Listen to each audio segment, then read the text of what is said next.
Welcome along, everybody, to the most iconic place in the world when it comes to Formula One. We're on the streets of Monte Carlo for the Monaco Grand Prix. It is round 6 in Season 16 of the W2WR Racing AL2 Championship, and we've been coming here in Formula One since the very start of the World Championship. And back in 1950, legendary Juan Manuel Fangio claimed his first race win in the Formula One World Championship. And over the next 70 years, we've seen many legendary names try to conquer this circuit, but it is no easy task. It's a 2.07 mile circuit with 19 corners, 8 to the left and 11 to the right, only one DRS zone, and of course it's a very difficult place to overtake, so pressure will be on in qualifying. We're going to be having 78 laps of racing after the short qualifying session, and track position will be key, so we should see most of our drivers on the soft tire, and that soft tire is the softest in the Pirelli range. It's the C5, which is about 0.6 quicker than the C4 medium tire, and about 1.8 seconds quicker than the C3 hard tire.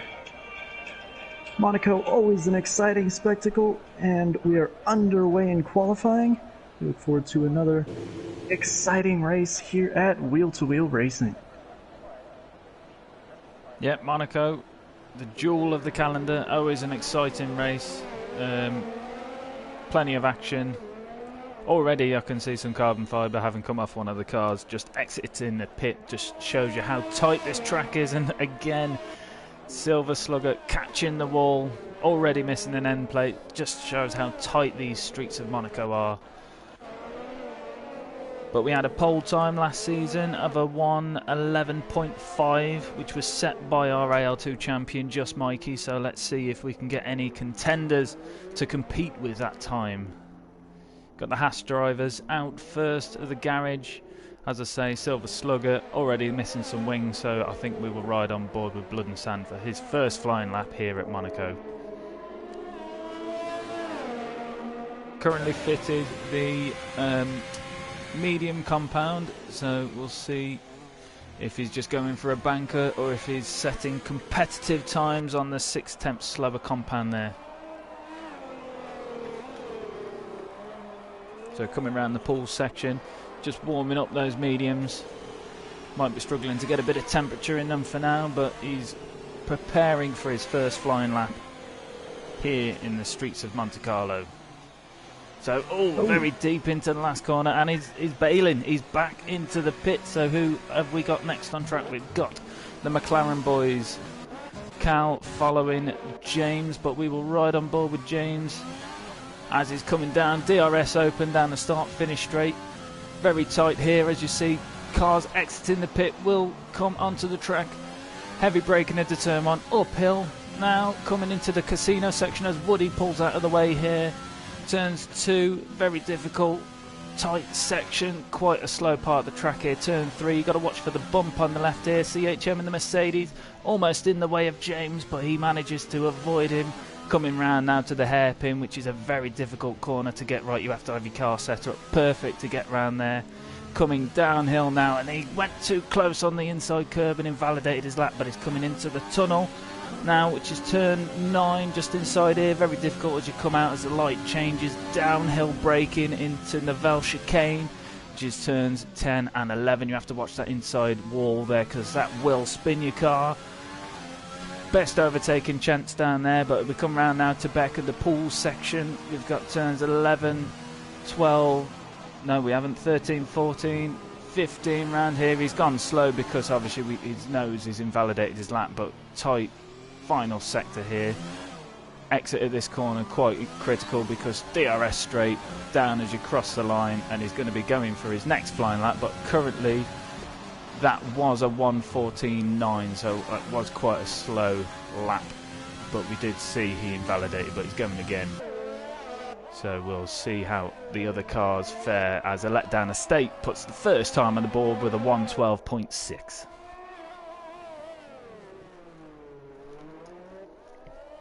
Yeah, James definitely having another go at it in the McLaren. He's put in a purple sector 1, but then he touches the wall on the exit of Lowe's hairpin. Such a difficult corner to get the car rotated around the apex. Yeah, he's missing his right end plate, and that's going to hurt him down in his pool section. Yeah, we'll see if he can still put up a competitive time. He still looks to be pushing.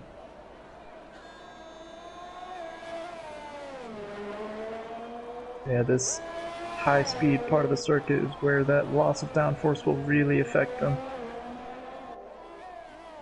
Into Raskas.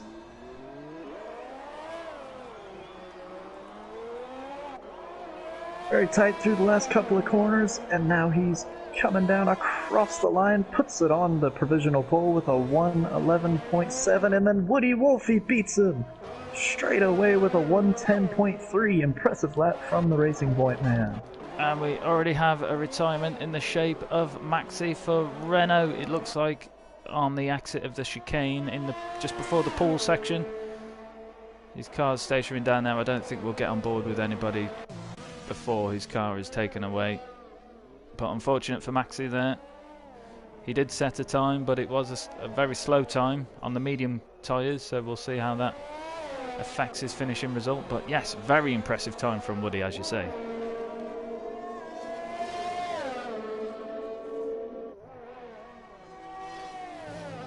But I'm hoping to see good things here from the Red Bull drivers, because a letdown estate is the highest finisher for qualifying and the race results from last season that is still in AL2. So of the remaining drivers, he will fare well there.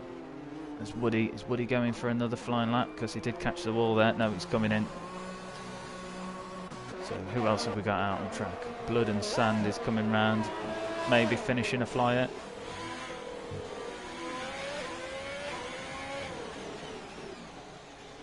CHM in front of him, who is on an outlap currently, but he can use that slipstream behind that Mercedes car as he pummels down towards the finishing line, and he sets a 113.3 on a set of medium tyres. Now we've got Old Dad's in the Ferrari coming across the line, and he sets a 113.1 on a set of medium. A lot of drivers going for the mediums in their first run. We'll see if they stick with that. The softs, even though they are the C5 softest tire that Pirelli offer for Formula One, they do last 27 laps, so good life on those softs. We'll see how our drivers approach it. Xerxes putting a comment up on the stream. He's currently on his outlap, but he said dry quali, dry race, rain at 90 plus minutes. Ooh. So that will certainly spice up this Monaco Grand Prix.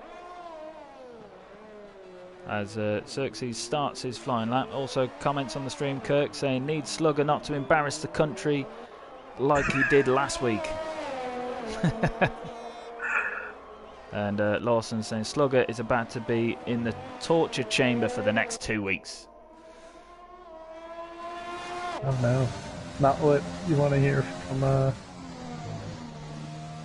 from the fans and drivers alike. But Monaco, anything can happen here. Task. Yeah.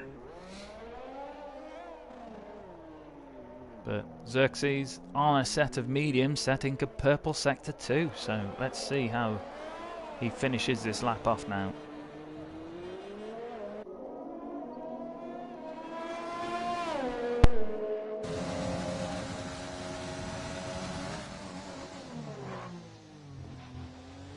It takes the Nouvelle chicane very nicely, cutting it just the right amount to gain most amount of time without invalidating due to track limits. He does the same through that chicane there. Now into Raskas, a little bit of a lockup, but he gets the car pivoted before he touches the wall, and now onto the final straight.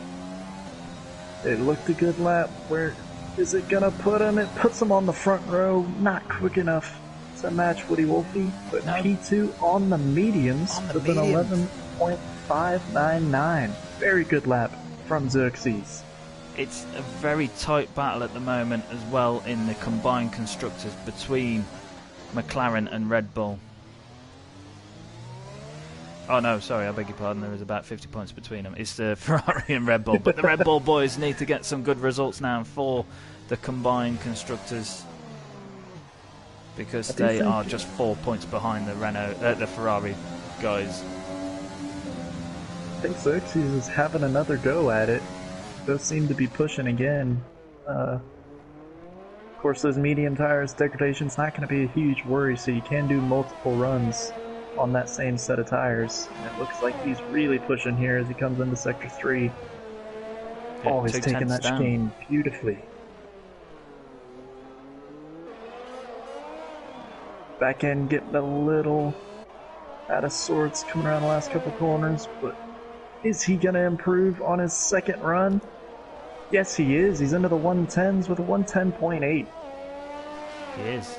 And he's only 4.5 tenths off Woody, and as you said, there are 6 tenths between those tyre compounds, so Yes. that just goes to show Xerxes has the power to be on pole here today.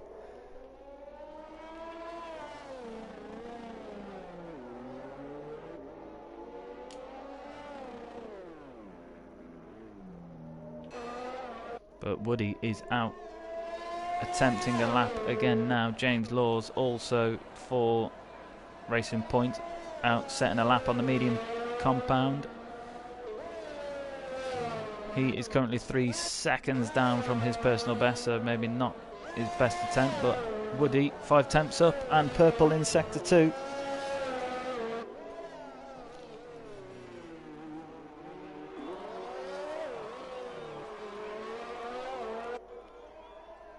Runs out of VRS as he's coming up towards the line, Woody, but he improves by 4.5 tenths, which puts him into the 109s now.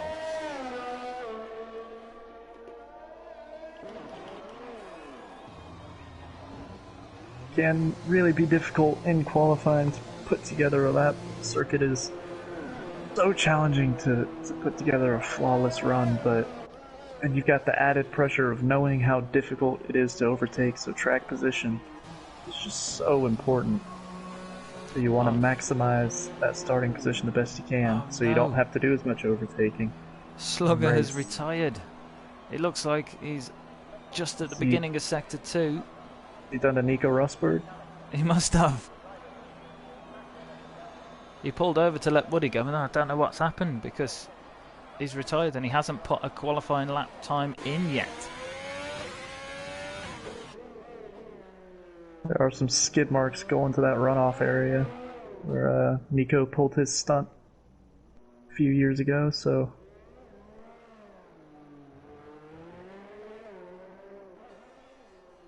unfortunately we won't get to find out what happened there just yet, but we'll have to see. Hopefully he wasn't taking comments on the stream too harshly.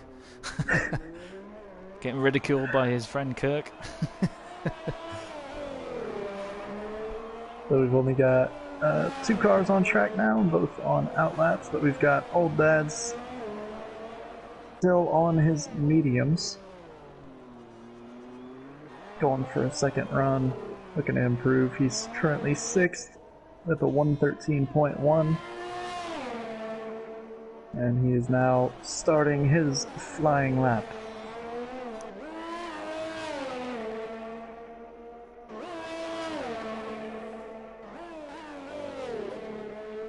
Lawson on the stream, he did say, I Nico'd it.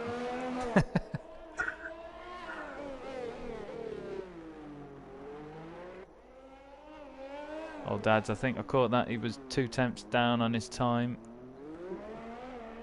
Going a little bit deep into those hairpin. But I think he's back out on the same set of mediums he set his previous time on, so that's one thing to factor in.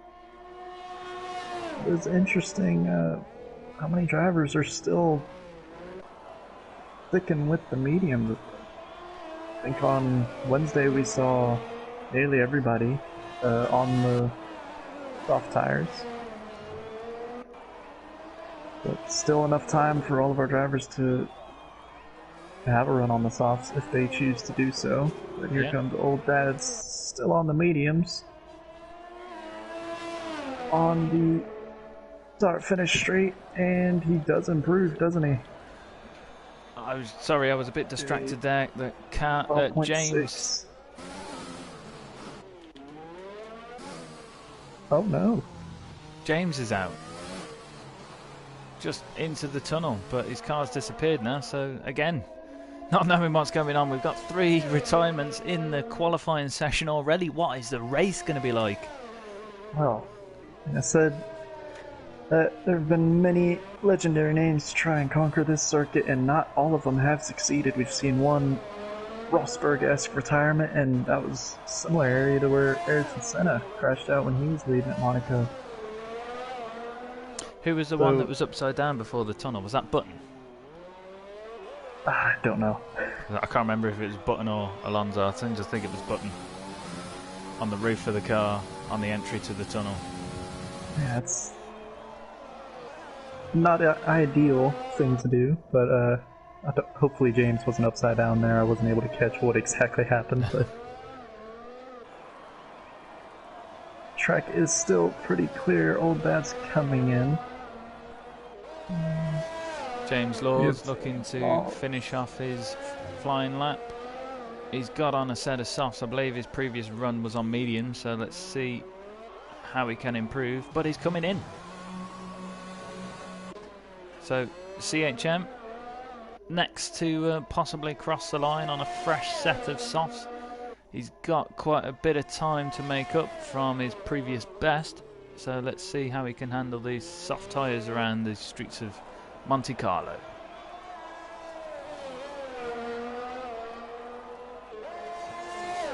And he is a second up on his time that he previously set. Coming round Razkaz. Oh, and he looked to go quite deep into the wall there, but still got all of his wing.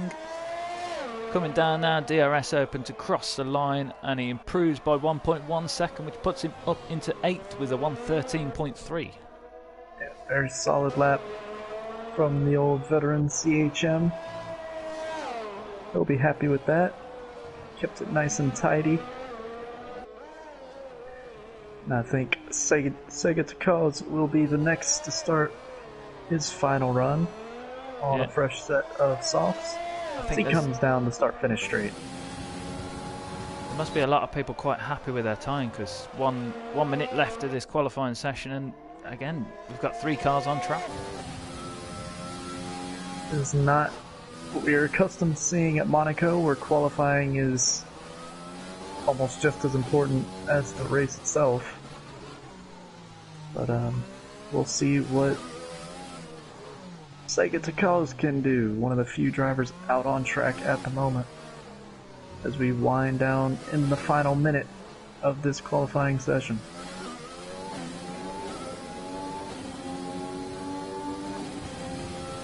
I just love the sound of the engine coming through the tunnel. But heavy braking here into the chicane, which is where I think we'll see most of the overtakes, but Charles Leclerc certainly showed us that there are other opportunities to overtake on this track. And Sega with a purple sector too, but he does catch the wall of the pool section there. And he has lost his end plate, but he did have a purple sector too, so has he carried enough speed to negate that damage he just took off the wall? And he crosses the line nearly a second quicker, putting him up into 6th place on a set of soft tyres.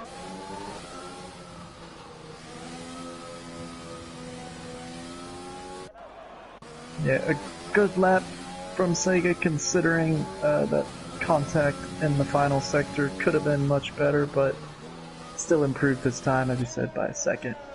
Gained himself a few positions. He will be starting 6th, and I believe that is that for qualifying. Sega Takaz not going for another lap.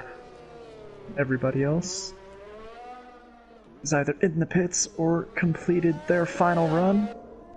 Yeah, James Laws did come out for another run, but I think the time ran out before he crossed the line because he's got a checkered flag next to his name.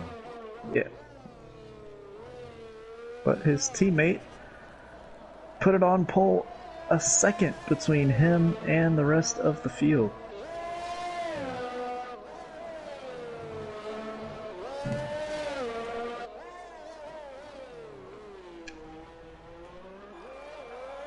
So Xerxes, as you say, he is the second behind first place, but he will be starting on the medium compound, so that might change this race. Yeah, of course, we do have question of rain at the end of the race. We'll see if that plays a factor, but always, no matter what the elements are, safety cars, VSCs are always happening at Monaco, so we'll see how much that affects people's strategies. Anything can happen, as you say, at Monaco.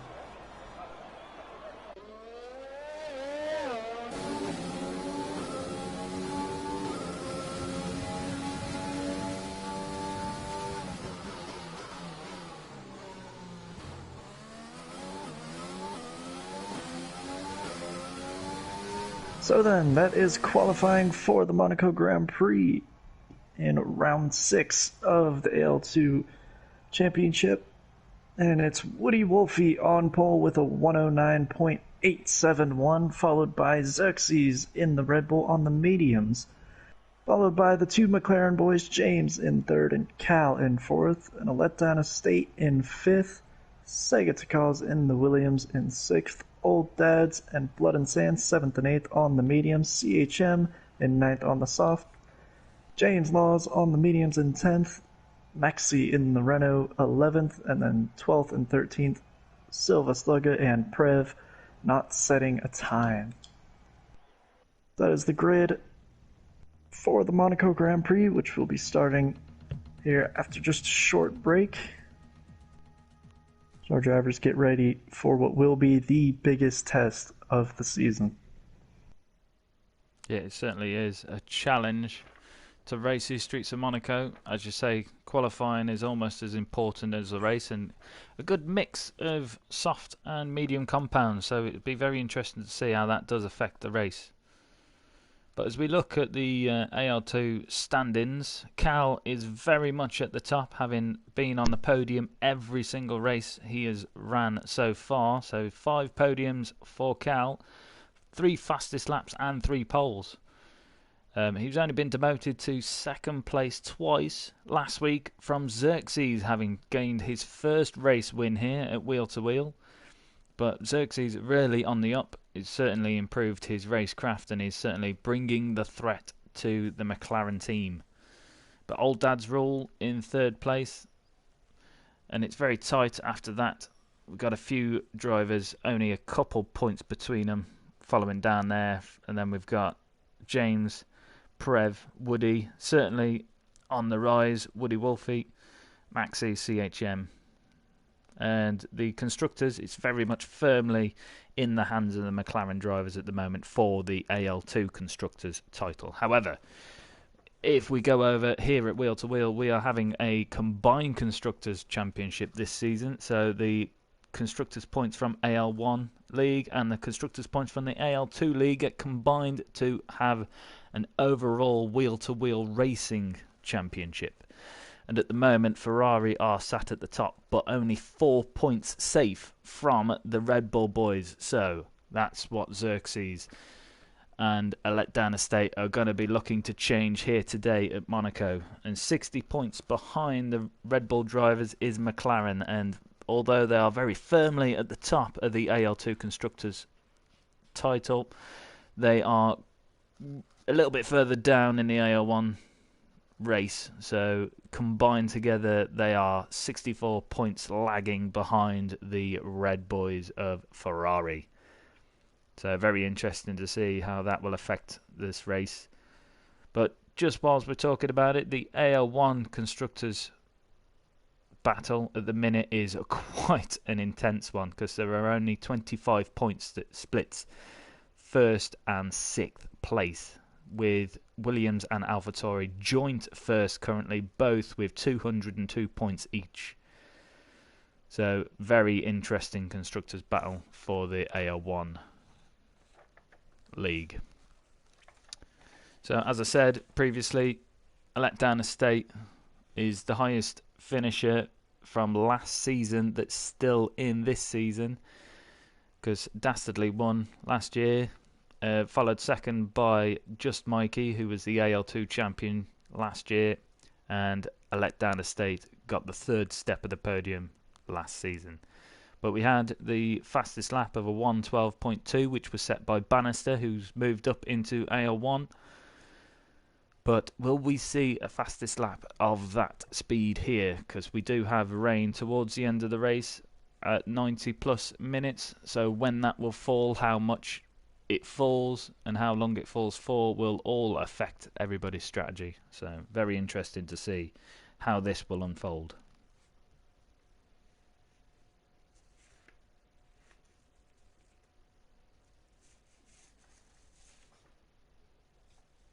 But Wheel to Wheel, we're always looking for new drivers. So if you're watching, check us out on Facebook, on Discord, on our forum site. Sign up. And yeah, we induct all of our drivers, but happy to accept clean new drivers and expand our league fully. But our 5-minute break is over as we come on to the formation lap now.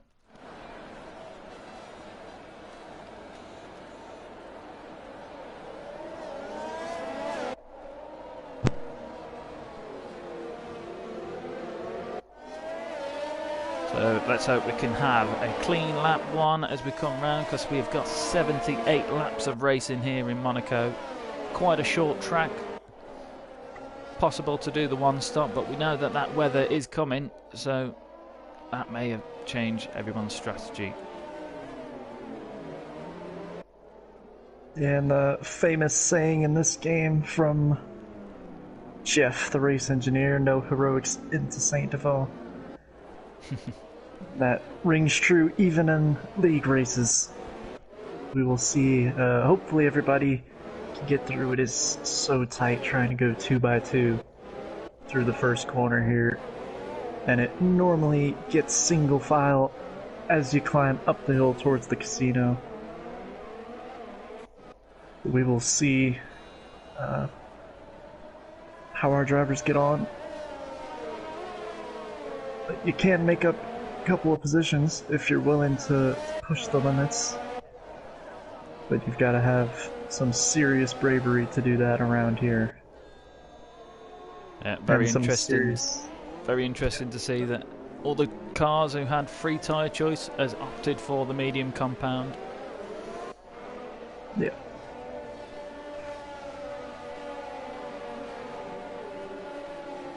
So then a very short run down into turn one, and a very tight turn one as it is, and we've got 13 cars on the grid. Woody Wolfie starting on pole. Last week's race winner starting on the front row as well. Championship leader starting in fourth. He'll be looking to make up a spot or two here at the start. So our drivers get locked into their grid positions. We see the protected strategies, but the 5 lights are on. Boogity, boogity, boogity. Let's go racing in Monte Carlo, boys. Woody Wolfie leads the charge down into turn one. It's a good start from James in the McLaren. Can he get through on the inside? Oh no, it's Cal who's through. Oh no, it is James. In the McLaren, the timing screen is all out of whack, but it's a great start from James up into second. Yep, 5-second penalty for James Law. He looked a bit loose and he was colliding with the Ferrari car, who's just ran into the back of the Haas in front of him. Woody Wolfie staying out in front, and this is a lovely view round Lowe's hairpin as the cars come through the tightest corner on the F1 calendar, and some yellow flags out.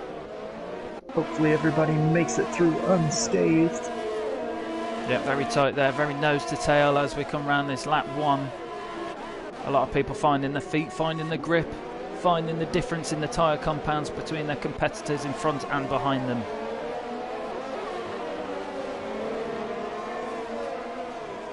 but relatively clean. All cars still have all their wheels coming in round to the final sector.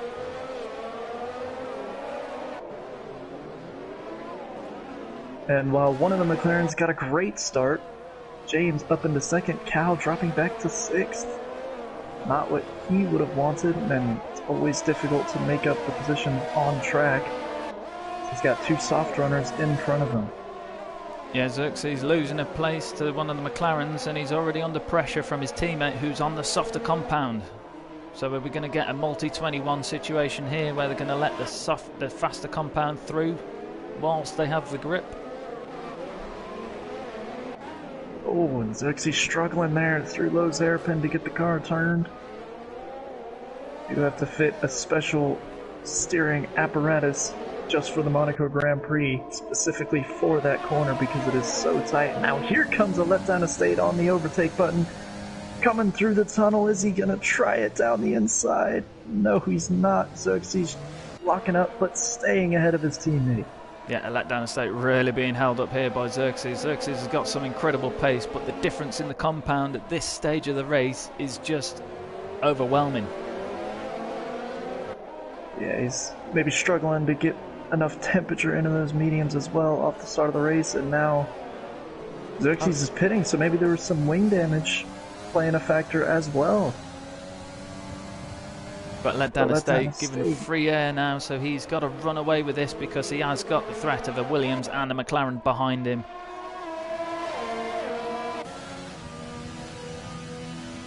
But we've got a few cars in the pit. We've got Blood and Sand, we've got Xerxes, and we've got Old Dads all in the pits, which must only mean that there was some wing damage and contact and carbon fibre lost on that first couple of laps. No surprise to see that around Monaco. It's all about trying to get into the groove. The mediums can last nearly the whole race around here, so you can just keep it clean and get into the zone and really put together a consistent performance on whatever tire these guys decide to go on. Looks like the softs for Xerxes and Old Dads, the hards for Blood and Sand. So Woody and James really having a race of their own there. Nearly 7.5 seconds in front of the Red Bull of a letdown estate, but he was being held up a little bit from his teammate with that wing damage. But Woody setting the fastest lap, 1:14.7 on a set of softs. The letdown estate is pulling away from the Williams driver of Sega de Cos, but Sega is really under threat from the McLaren behind, as James Laws now pits also.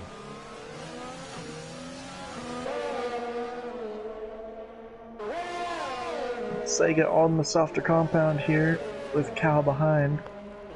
Cal showing great pace. He's going to have to show some patience here as well if he wants to get past the Williams cleanly. You just got to almost wait for a mistake from the driver in front and then pick your moment to squeeze through. Really has some incredible pace on the different compound of tyres.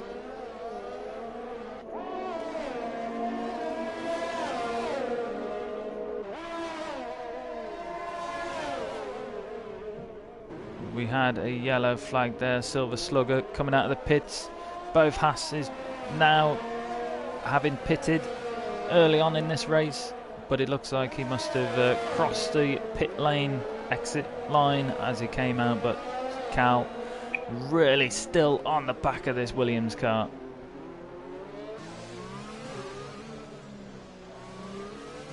DRS assistance down the start-finish straight is just going to help him get the move done past the Williams driver. He's closing the gap, but no, he's not brave enough to go wheel to wheel with him on turn one. Sega de Cos using every bit of his overtake there in defense. Not got much left to work with, while Cal's got 78% of his battery. That might play a factor. It could be the difference maker here. Yeah, getting this move done. There might have been a little bit of contact in the casino section there as Sega was trying to push through. But Xerxes on a fresh set of soft tyres, setting the fastest lap now, so he's really trying to reclaim them positions that he's lost having that early pit stop.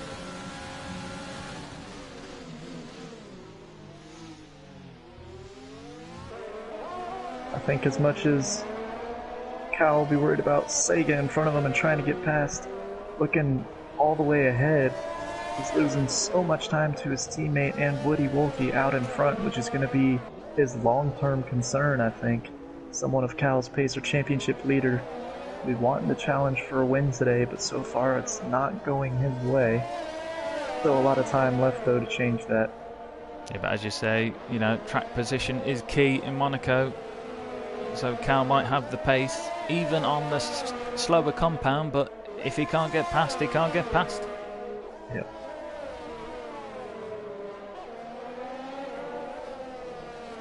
Comment on the stream from Kirk.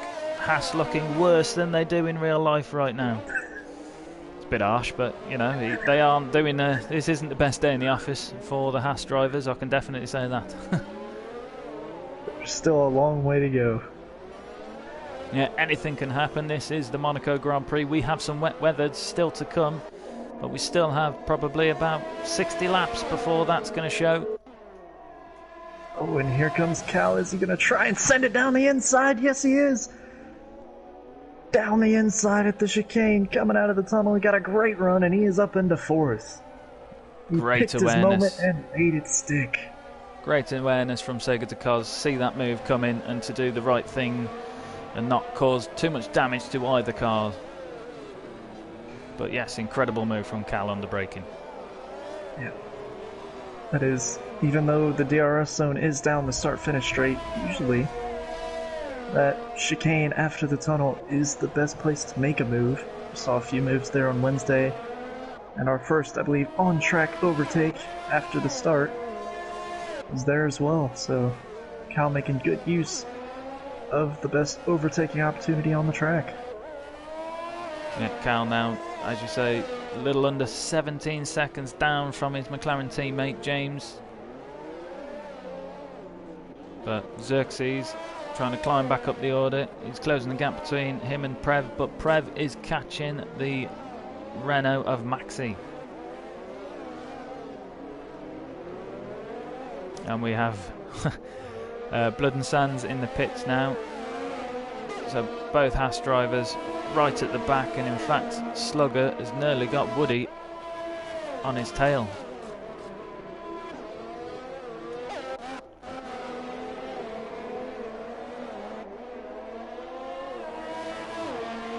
Oh, and Blood and Sand does as his teammate did, crossing a line on pit exit. So not a great day for the Haas boys so far, but still 70 laps to go. So much yet to happen. Can go from 0 to 0 or 0 to hero at Monaco in the blink of an eye, so all about just getting back into that groove. Yeah, very difficult once you lap though, because if the safety car does come out, unfortunately on the game it won't allow you to unlap yourself so soon. I've already seen a couple blue flags just flash up now and then, and I've just seen some carbon fibre floating around, and Silver Slugger missing his right end plate. I'm going to have to come off the stream watching these guys because it's just torture for the Haas team. But ghosting is on, so we shouldn't see too many trouble with overtaking lapped cars here. But we do have some action on track in the shape of Renault, Ferrari and Red Bull, which is Maxi, Prev and Xerxes. Yeah, Xerxes taking that early pit stop, but he's on the quickest tire now. Fresh softs. Try and get past these two medium runners in front.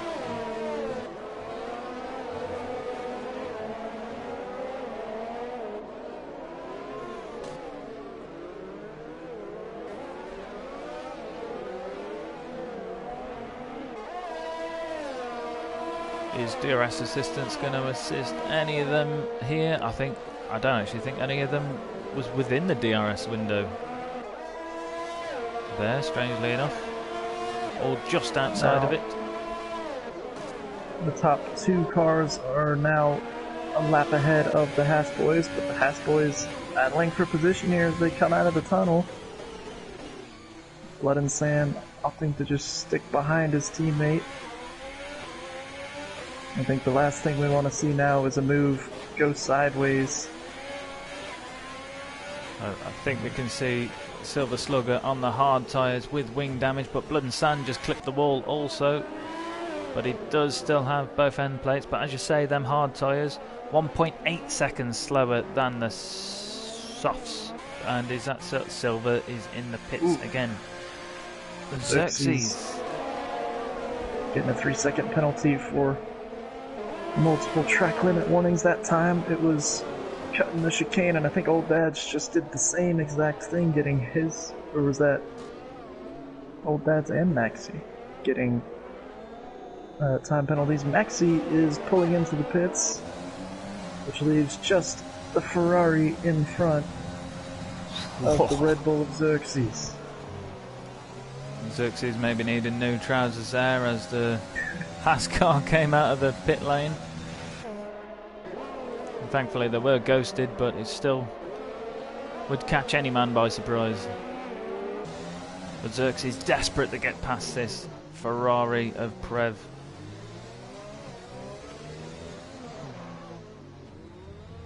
Cal also having closed the gap to a letdown estate. Let's just quickly flick there. No, it's too far back to do anything in the Nivelle chicane.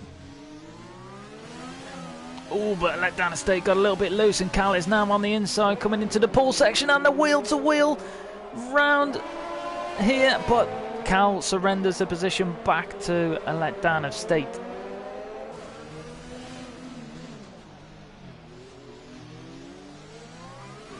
A letdown of state, good history here in Monaco for wheel-to-wheel, but Cal is looking to reclaim the podium streak he currently has here.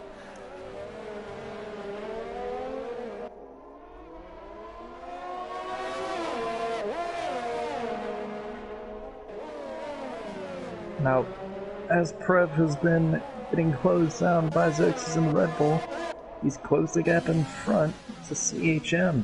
He'll be now in DRS range of the Mercedes in front. That'll certainly help him in defense. Cal still right on the back of the other Red Bull, and a letdown of state. Yeah, Cal a lot closer this time. Not using his overtake, and it doesn't look like he's trying to make the move this time. Let down a state, better exit on that chicane compared to the last lap.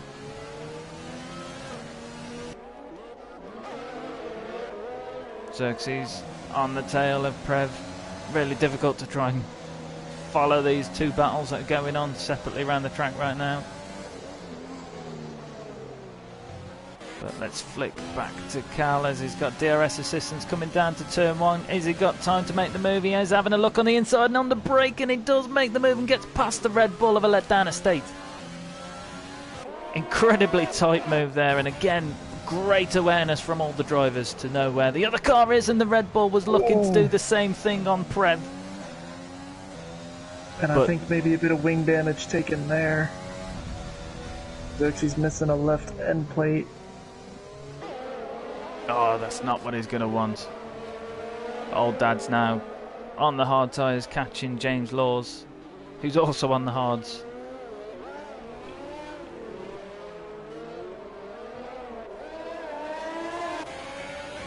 DRS assistance, the Ferrari is gaining rapidly on the racing point, and I think James Laws just surrendered the position there because of the sheer pace of the Ferrari coming towards him. Woody, race leader, pulling into the pits. It was quite an early pit stop. Maybe the weather predicted towards the end of the race playing a factor. I think I caught the very end of an attempt from Xerxes on Prev there. It seemed to be very slow in the entry to the Nivelle chicane. And now Prev, CHM, Sega Cars all very close to one another. Prev with DRS now on the start-finish straight. Too far back to have a go into turn one.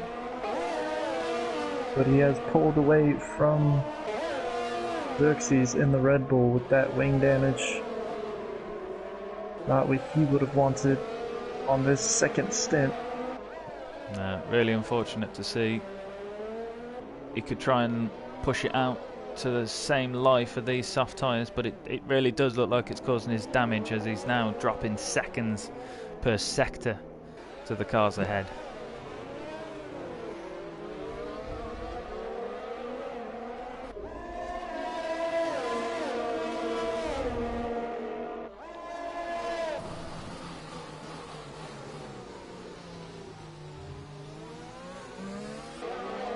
HM continuing to close the gap on Sega's cars in front.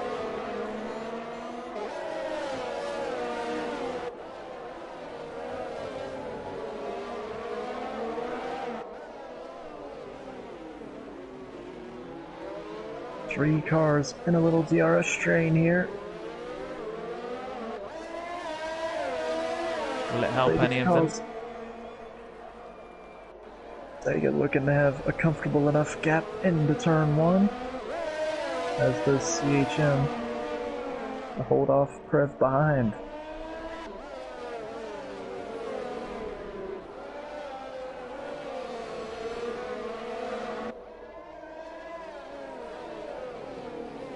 Xerxes has surrendered. He's back into the pits to change that wing.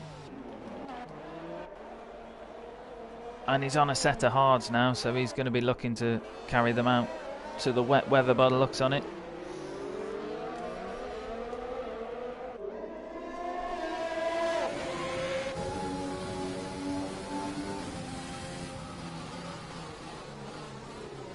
I think these three drivers look pretty happy to just do their train at the minute. No real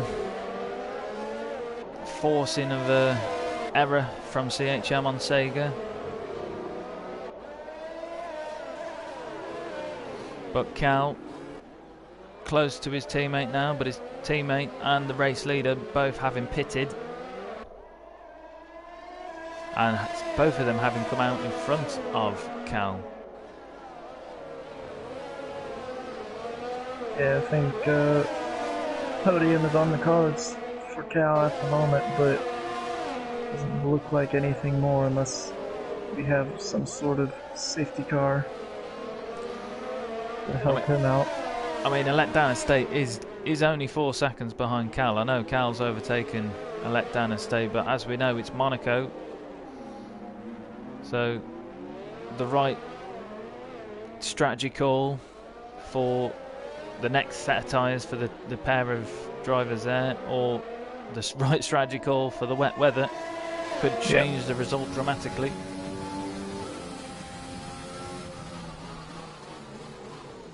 Ooh, it's CHM very close to the back of Sega there. And Blood and Sand's in the pits now. Slugger having done 4 stops. Blood and Sand now completing his second. Really bad day. He's third, sorry. So really bad day for the Haas team. But this train of 3 drivers still continues.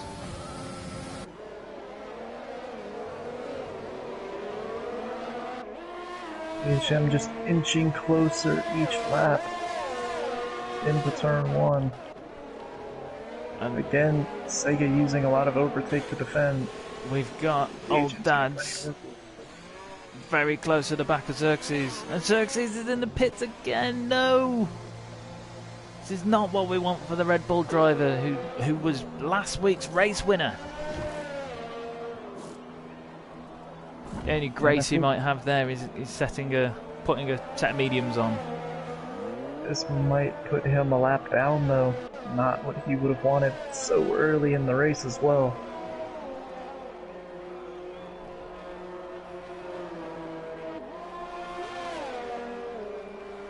Yeah, that's him behind second place.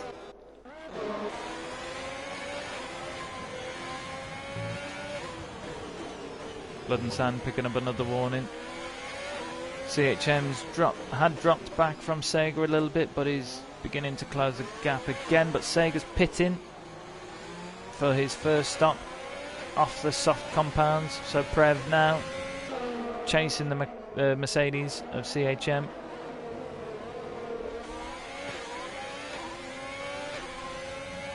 Is this where the soft compound is going to be not looking as good as the mediums? Yeah, I think we saw the latest of the soft runners pit around lap 17 on Wednesday, so this will be the time when those softs start to fade. And only a letdown estate and CHM running 4th and 5th are still on the softs that they used in qualifying. But we do know CHM and certainly a letdown estate know how to manage their tyres.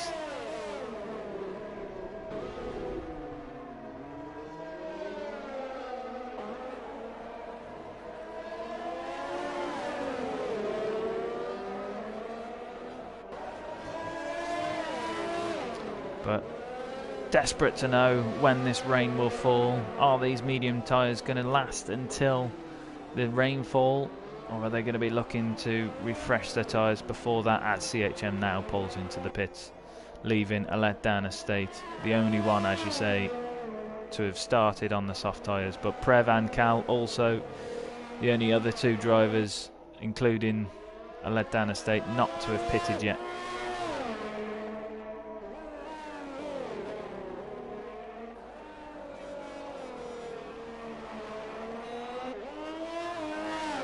Prev with free air now for the first time in several laps. Certainly going to be enjoying that as James picks up a penalty.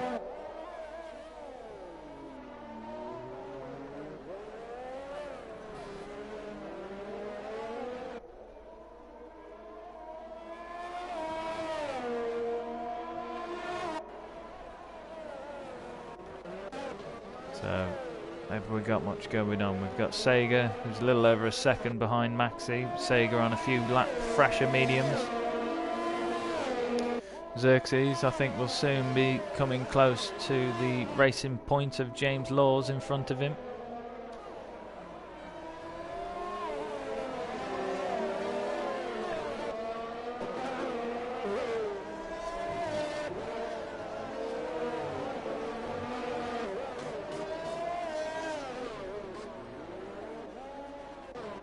In fact, I'll say that Xerxes is already within DRS range of James Laws in front.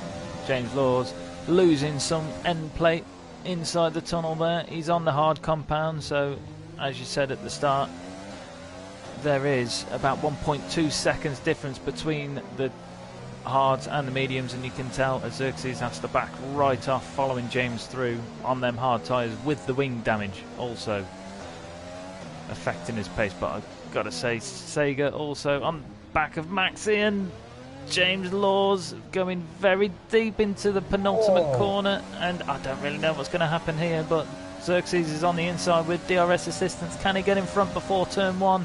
I think he can, but James Laws is not giving it up easy and is still carrying up on the outside, but Xerxes is now just in front. Well, but I say that Sega and sending it down the inside. Sorry, Matt, I'll let you take that one. Oh no, Sega getting a clean move done down the inside at the Nouvelle chicane. That was well fought from James Laws, having wing damage and on the slower tire. He didn't make it easy on Xerxes, but kept it clean, kept it fair. And now we see letdown estate exiting the pits after his first pit stop, coming out on a set of mediums. Yeah, very good show there from a letdown estate, taking them softs quite well into the race. And now the two cars in front of him haven't pitted yet, so if he can gain some time on the two cars in front who are running the medium compound, he could jump them for their next pit stop.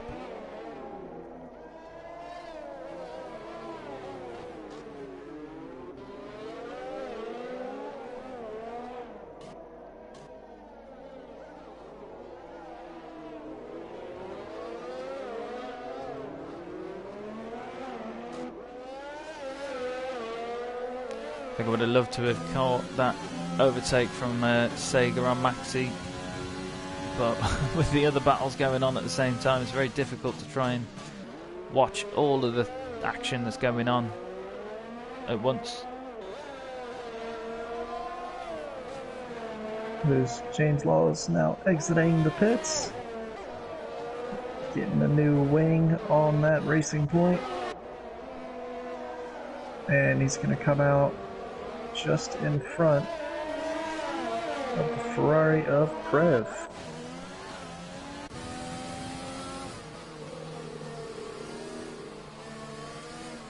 Yeah. Needs to try and get out of the way of the Ferrari. He's ghosting, so it shouldn't be too difficult, but he needs to do a better job than this, because typically you would get a 5-second penalty for ignoring blue flags. I think you have so many corners to do it, but the problem is when ghosting is on, I think that rule is kind of stretched out by the game, because I think I would have seen it pop up by now. Yeah. Which can be quite frustrating when you are on your lead lap and you've got a lapped car who's just ghosting inside of you. Yeah, of course we have ghosting on in this league just to add that extra bit of safety, I guess, but still obey blue flags when they're shown to you. Yeah, because all that could be putting Prev off, which has now allowed a letdown estate right onto his back.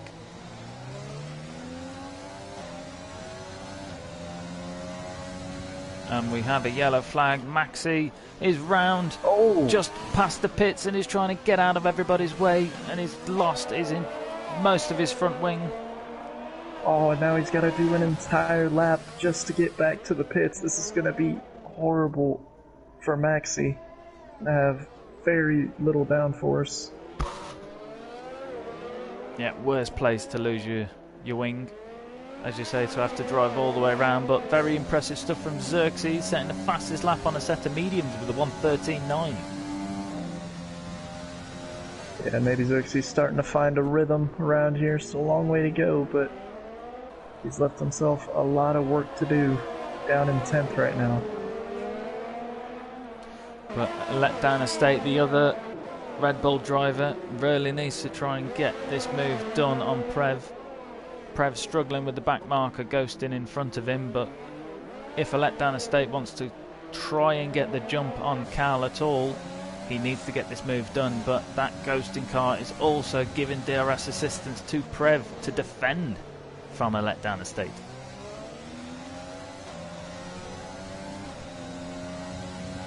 And blue flag still being shown to the racing point of James Laws, and he's still staying in front of the faster car behind. Carbon fibre bouncing around, but now we've got another back marker in the shape of Silver Slugger, but he is holding back and letting these lead cars through. As he should do as a lapped car, letting the lead lap cars go through.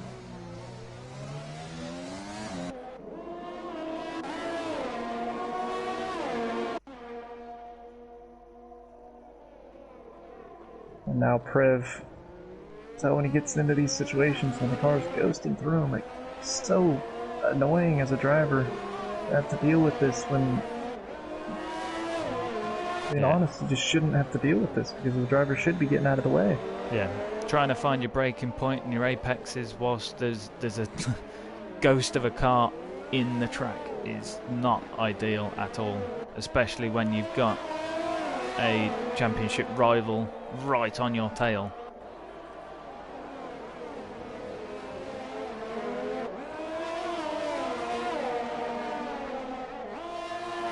But I think that this is what happens when ghosting is on. Although it's a good thing to have ghosting on at Monaco, I just think the ghosting seems to foul the penalty system for blue flags.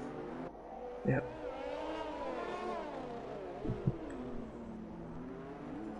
So Letdown State still right on the back of Prev though.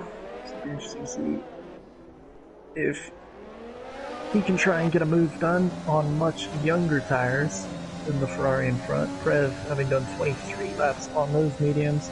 Letdown State having only done 4 laps. We do see the sun has sort of disappeared now over the streets of Monte Carlo. You know, rain is expected at the end of the race, so maybe those clouds are starting to roll in here.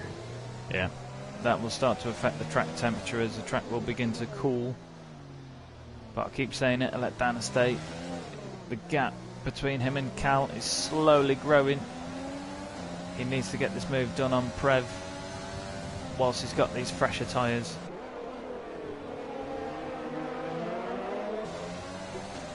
It's just not quite coming yet, but we have Xerxes on Old Dad's. Old Dad's on a set of hard tyres, so Xerxes shouldn't have too much trouble with this, but Old Dad's getting very loose in the final sector there, banging into the walls, and it looks like he has lost his end plate. Oh, and Xerxes lost a lot of traction on the back end as he opened his DRS. His back end just kicked out, which meant he couldn't get down onto the Ferrari to turn one, but very close on the back as we're going uphill through the casino section, and Old Dad's just let Xerxes pass, but that was quite a surprising move. I'd like to think he'd give a shout out to him before he pulled that move on him. Oh, and now James Laws does get out of the way, obeys the blue flags, and releases Prev and a letdown estate to go through and have their battle for fourth. Now Prev will not get DRS, not having a car in front of him. And a letdown estate is right on the back of him. Switches to the inside. Is he going to have a go into St. Devon? And he gets ahead of the Ferrari and up into P4 for a letdown estate. Fantastic move. It's been a few laps coming that, and it's desperately what the Red Bull driver needed to get in front of him to start to close that gap to his main rival on this track today, which is Cal.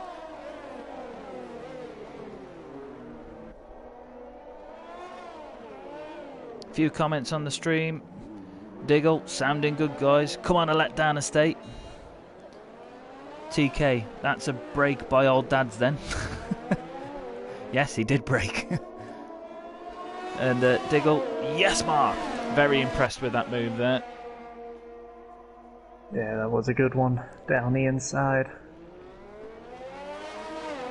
Yeah. And he is already pulled over a second and a half to Prev. He has, but he's still 30 seconds down from Cal, so that's the gap he needs to start closing. Yeah, it's still a long way to go. All it takes is one mistake from one of those drivers up front to put a letdown estate right back in the running for a podium. But as you say, it's looking pretty cloudy, so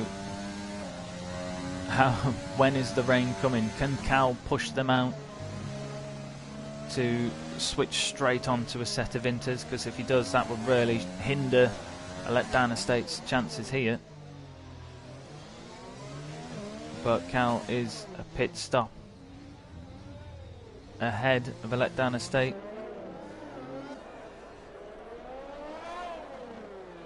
So still a lot to play for here, but we've got quite a staggered field, a few lapped cars.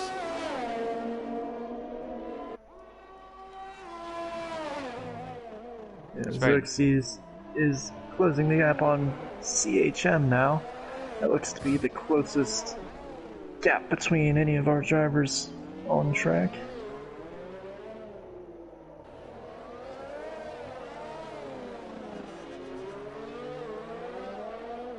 Xerxes putting on a fantastic show, albeit probably more pit stops than he would have wanted.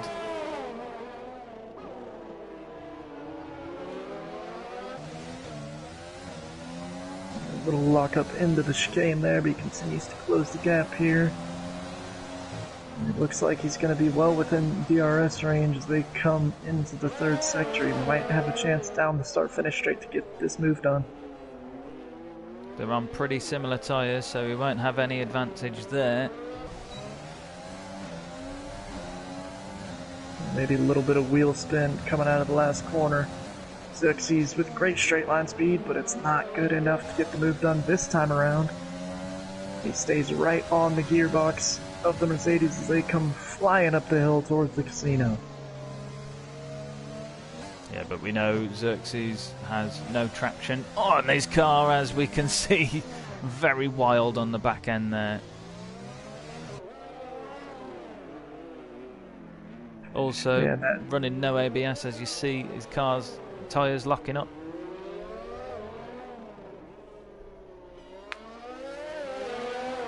There are a few tricky traction zones around this circuit.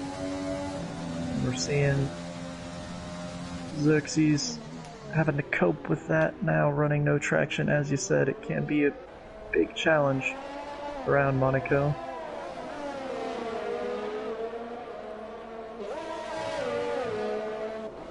Now he is once again right on the back of CHM through the third sector. He will get DRS down the start-finish straight. So can he get the move done this time around?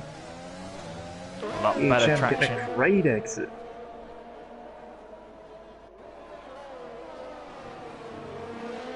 Not really an opportunity there for Xerxes, as CHM was flying out of the final corner. But now Xerxes is challenging up the hill. Had a look at the inside, but CHM just stays ahead. Xerxes having to stay patient here. Thought about having to go down into turn 5. And is that a bit of rain that I'm seeing? That is. This could really play into Cal and Prev's hands, who have not yet pitted. But just going back onto that move from Xerxes, I was going to say that's very brave for him to even think about getting his nose there, but I think I'd probably substitute that word brave for stupid if he were to put it in there, because that's a very tight spot to try and get an overtake done.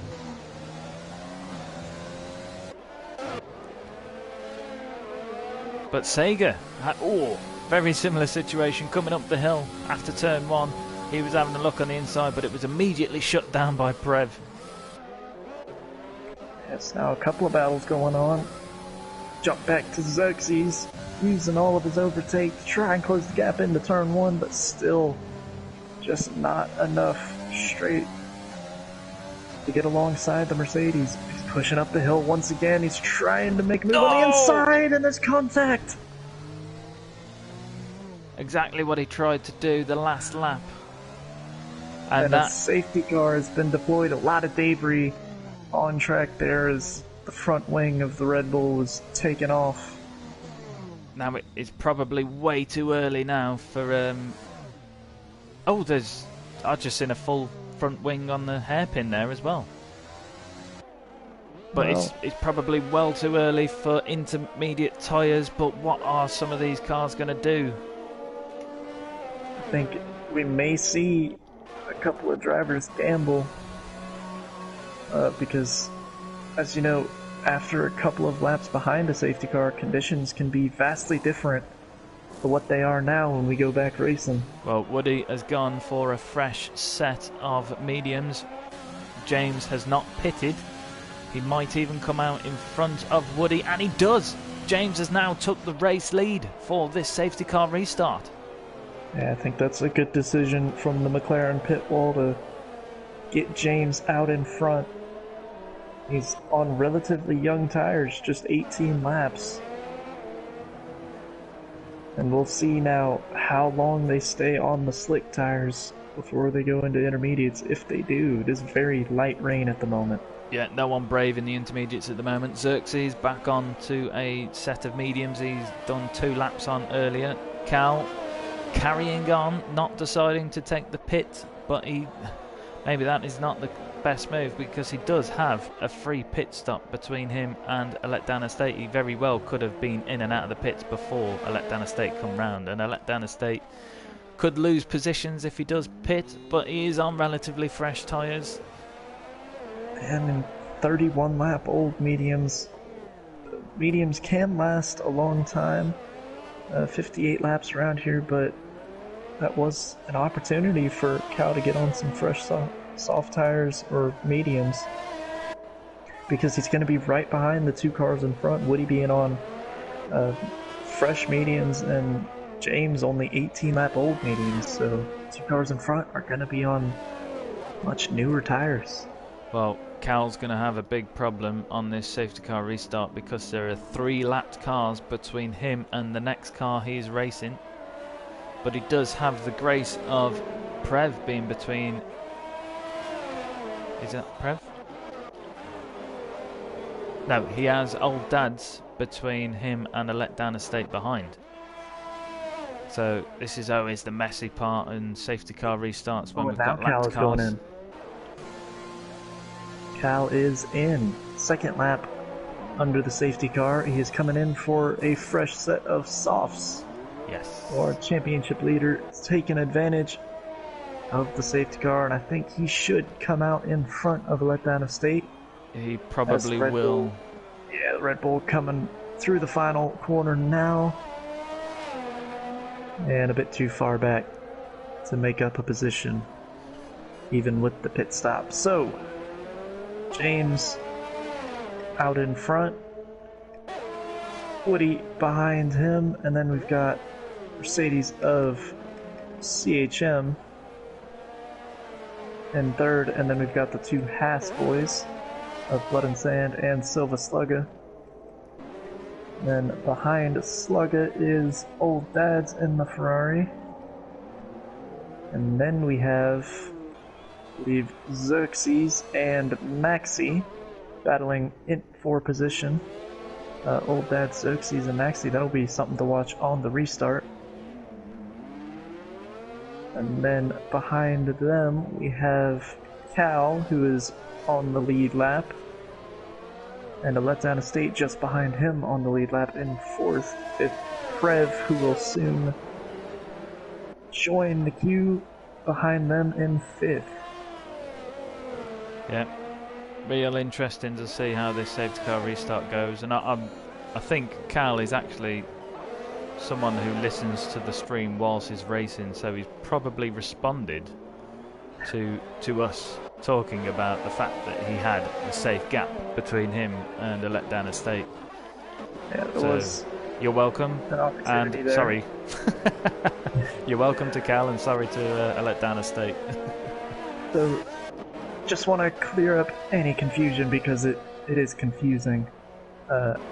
Situations like this under the safety car, we have 6 cars on the lead lap.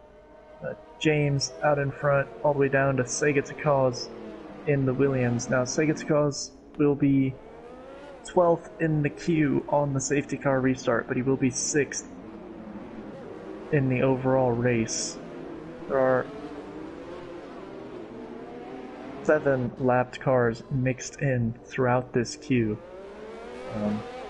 So we will likely be seeing a lot of blue flags after this restart, as well as some fighting for position. Likely safety car to be in this lap, I reckon, as the final cars are just sort of catching up now. Quick view of the penalties there on the screen. A few 5-second penalties I've seen come up under the safety car as cars have like just bumped into each other, so we won't focus too much on that. But there's the notice. The two groups to watch on this safety car restart will be that battle for third, with Prev, a letdown estate, Sega Takaz, and Cal all bunched up, as well as out in front with Woody Wolfie just behind our race leader in the McLaren, in James. Now James has bolted for the line to get us back going racing. James and Woody left everybody in the dust, but we have, as we say, some lapped cars, and Woody's already regained first place. He took pole in this race, and he's now back into the race lead again. He did not stand for that at all, but we have James Laws in the pits already. So Sega Takaz right on the back of Prev. That's the next on-track battle that reflects the position, and Sega was having a look on the inside there, but not able to make a move. And you can see it's starting to get a little slippery out there. Old Dad's trying to unlap himself. He is inclined to do so if he's got the pace, and he certainly will on those fresh soft tires. We know Old Dad's he's got great pace on his day, so he unlaps himself, starts pulling away from these two, and a little uneasy through the tunnel there for Sega Takaz. Yeah, it can be tricky traction zone through there when it starts getting moist. Yeah, these evolving conditions as you're going from a wet track to a dry tunnel to a wet track again. And certainly whilst they're on these slick tyres, it's going to be a very difficult thing to do. But Woody already 3 seconds in front of James, and fresh mediums are really serving him well. But Silver Slugger having a really hard time here again, backing off out of everybody's way. But what else have we got on track? We got Xerxes, who Vega having a go, maybe up the hill. He's just letting off the throttle there to give himself a comfortable gap. Into turns 3 and 4. Don't want any incidents with the Ferrari in front. Xerxes closing the gap to CHM as they both let Cal through the blue flags. always gets very messy when you got lapped cars, because now CHM is ghosting and Xerxes on the inside. Lost a lot of his wing the last time he was on the inside of CHM. And now the cars are solid, so you have to bear in mind. Oh, like a little love tap. The RS is enabled. Now we've got one of the Haas boys joining the party. He's blood and sand. Maybe trying to unlap himself. But Xerxes unable to get the move done into turn 1.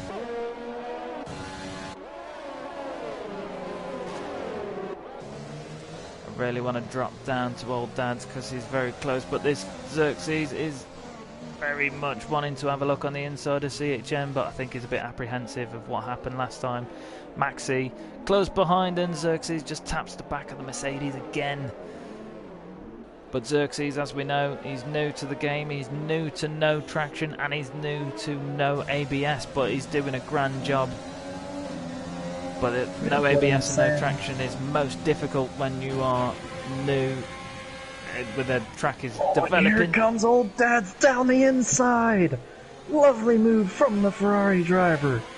Gets up into P9 past the Renault. And Xerxes still right on the back of the Mercedes as it's starting to get very wet and slippery out there. That was an incredible move from old dad's, really doing well to try and unlap himself against some of them cars, and now he will soon be joining this battle between Xerxes and CHM. DRS been disabled because there's no DRS for Xerxes there, even though he's right on the back of the car in front. A yellow flag in sector 1 might be one of the racing points. Xerxes desperate to get past the Mercedes. He knows he's got the pace, but he just doesn't have the track position. And the whole time he's been battling has allowed old dads to get right onto the tail of Xerxes also.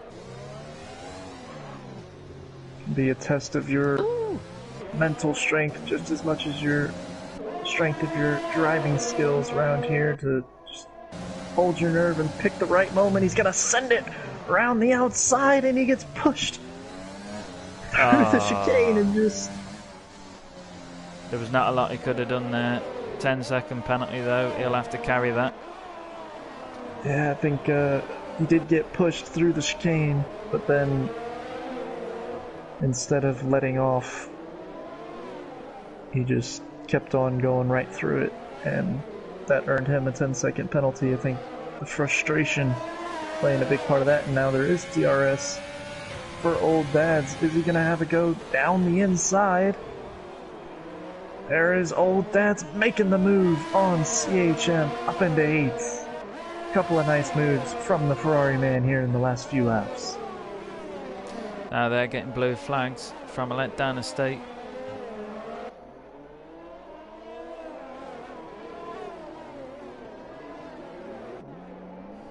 So dare I read out the comments on the stream, Diggle. When we had Xerxes and CHM come together, he said, no! Then on that safety car restart, he said, It's pure pandemonium. It is. A few We penalties are coming up now there. at the halfway point in this race, just over the halfway point now. Didn't On you lap say 40. that DRS was disabled? I thought it might be. I was asking. Ah, But no, it has not been as of yet because Old Dad's had it last lap on CHM.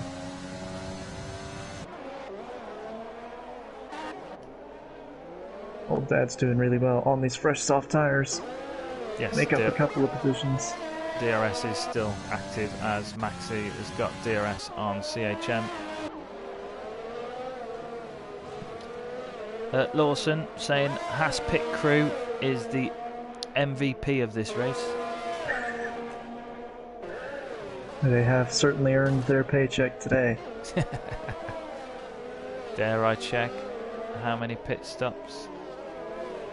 Slugger has done 12 and Blood and Stand has done 5, so the Haas team has performed 17 pits this race. I do think, though, we should point out that the record for most wing changes in wheel-to-wheel, I believe it was 14 or 15 by one Lee Finley, our former AL1 champion. Yep, I think that was Baku. Yes, it was around Azerbaijan, and Blood and Sand is retired in the tunnel. Yes. As we were talking about, it can be so difficult through there to know how much traction you got with the conditions changing from wet to dry in the tunnel and back to wet, especially on slick tires. And what's normally easy flat in dry conditions can turn into such a tricky corner here. And we see one of the Haas boys retiring. Really unlucky for Blood and Sand.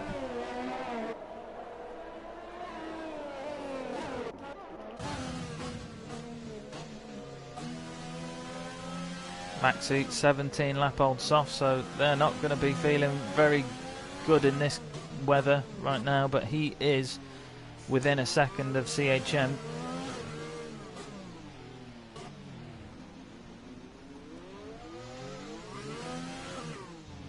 You can really hear the grip he doesn't have on them rear tyres as he's just... Oh!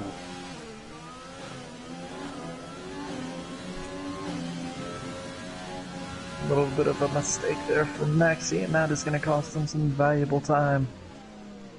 Yeah, really struggling. Very unusual situation where it's been raining for several laps now, a good amount of time, but still the slick tires and still DRS available. So not often we see rain light enough to keep the conditions where slick tires are preferred, but that seems to be the case so far, and I just wonder if or when conditions might change where intermediates might come into play. And that's if they do. Yeah.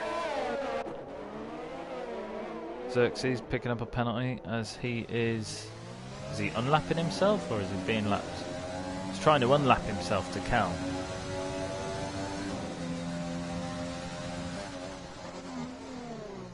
So what's the tyre difference?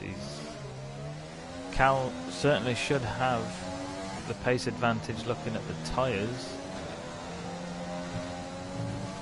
Another yellow flag. I think that was the other Haas driver. Maybe giving a little love tap to the wall through Raskas, but keeps all four wheels on, and that... Xerxes getting the blue flags now as Cal's picking up the pace again behind him, but he did start to pull away, so if he can get a bit of extra pace out of that Red Bull, he should be able to get safe and clear of Cal.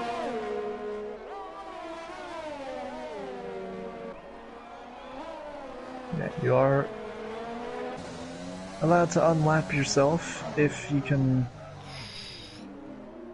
overtake the car and pull away safely without hindering the car a lap ahead too much, but Xerxes just getting a little loose there, coming out of the hairpin.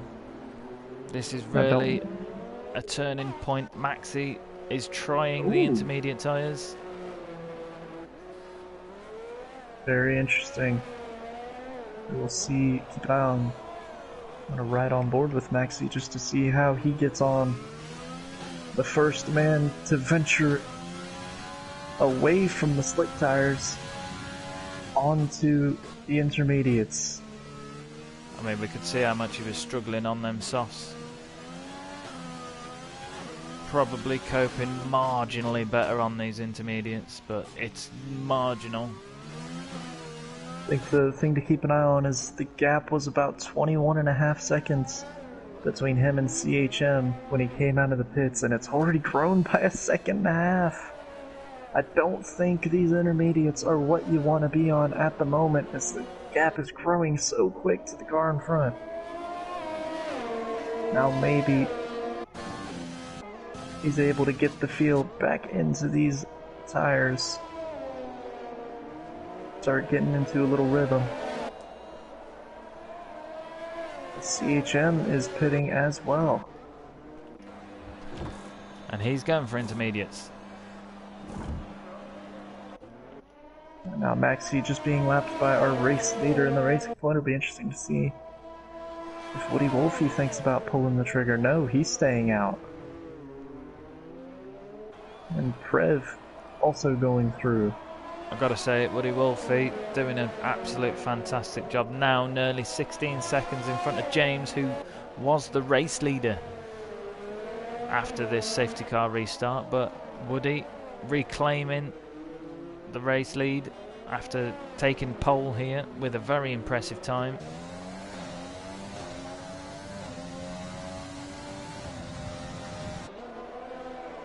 But Xerxes is now making a way in front of Cal. Still seeing blue flags intermittently, but I think he's just about safe from any penalty.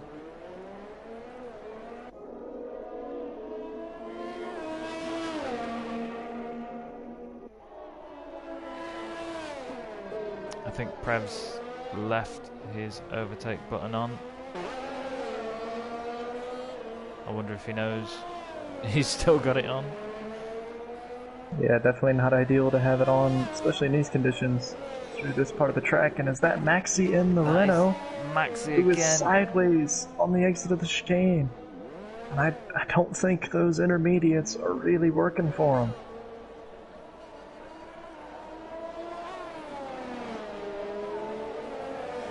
Really struggling. And Woody Wolfie picks up a penalty. Is that his first penalty? It is. But James, having picked up 2 penalties, has got a 6-second time penalty for the end of the race.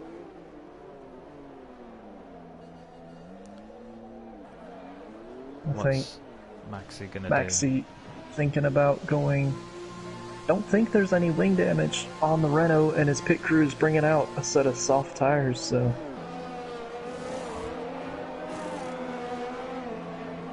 Much like,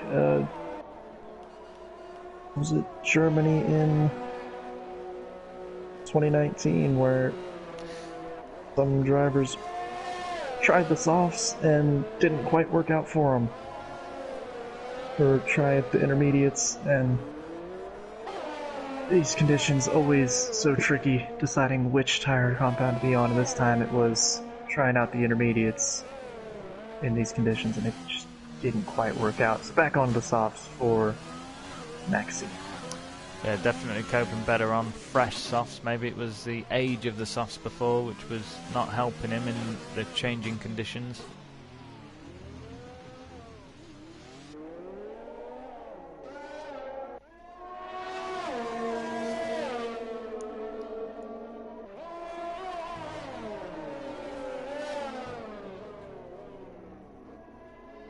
So not much action going on now. CHM still on his intermediate tyres, so he seems to be finding them okay for the time being.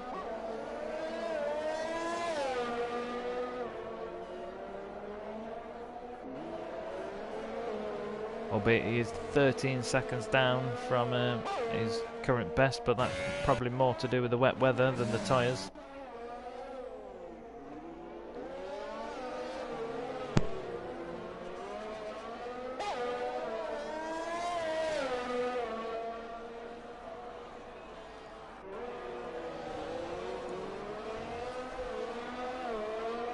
Maxi looking like he's trying to unlap himself against Sega.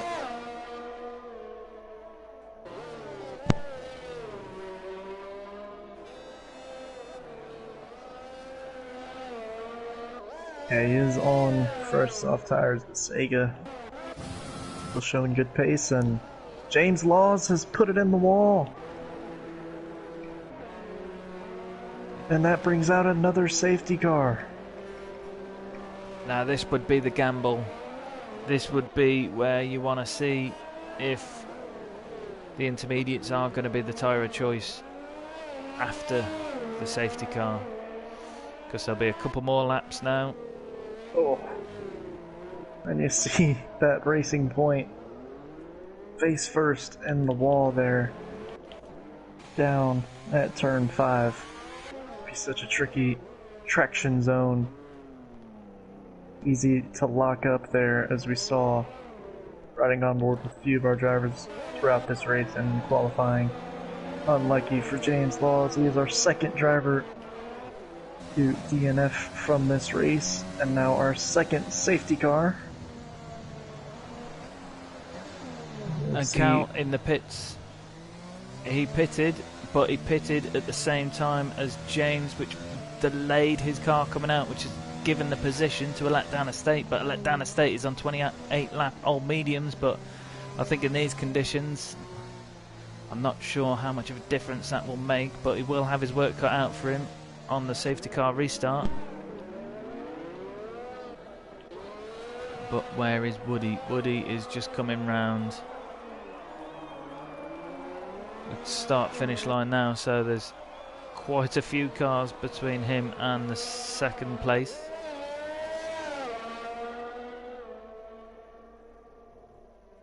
So track position and being on the lead lap, very vital here, as Diggle says, more pandemonium.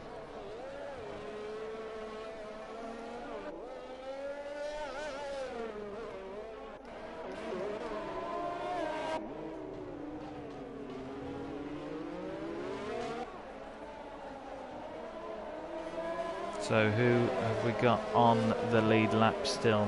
We have Woody, James, a letdown estate, Cal, Sega, and Prev is now unfortunately a lapped car, so he won't be able to get much more out of this race other than 6th, unless we was to have more incidents or more pandemonium, as it's very famously called now on our wheel-to-wheel streams.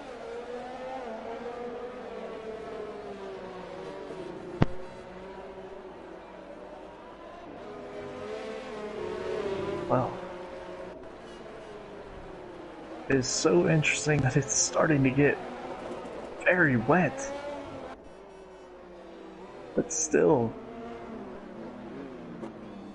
all but one of our drivers, and now Woody is coming in, our race leader coming in. What is that Racing Point pit crew gonna have? It's the intermediate tire for Woody Wolfie. Oh, okay. And that is a huge gamble here. I wonder what his race engineer would have been saying over the radio. Now this is confusing. Now the safety car's got a green light on it, so cars can overtake it because the lead car has come in, which has put Prev back on the lead lap, and Xerxes is also back on the lead lap now. So this safety car has resurrected his race. That is very good to see for Prev and Xerxes, able to get themselves back in the race now. So the question is, what tyres is going to be the race start tyre? Because Woody has now got 1st to 7th on the lead lap. If these intermediates are not the compound to be on this race start, he's going to have a lot of trouble behind him. Whereas alternatively, it could be the race tyre to be on, and he could then be 15 seconds down the road again. Yeah, it is very odd conditions, as I was saying earlier, that you see rain for this long and it not be intermediate tire conditions. But so far, it doesn't look like those inters have been the right tire. Our race leader taking a gamble. Not before now, but as you say, the race leader doing a gamble, but that has resurrected Prev and Xerxes' race, as they're going to be able to get back into fighting for positions on the lead lap, as we've got 28 laps left here. But comment on the stream, Diggle, it must be best not to pit, surely. Inters must be soon. I don't know how that reads. Because if Inters must be soon, it might be a good idea to pit, I don't know. But we have more people in the pit. CHM is in the pit. What's CHM fitting? A new wing and medium tyres. But he was on the intermediates. Wow. I can think of a word. I'm wondering what Woody Wolfie was thinking. I was thinking maybe he heard something over the radio with a suggested strategy, but none of our other drivers have followed suit going on to the intermediates. He is the only one on intermediates. It will really be make or break.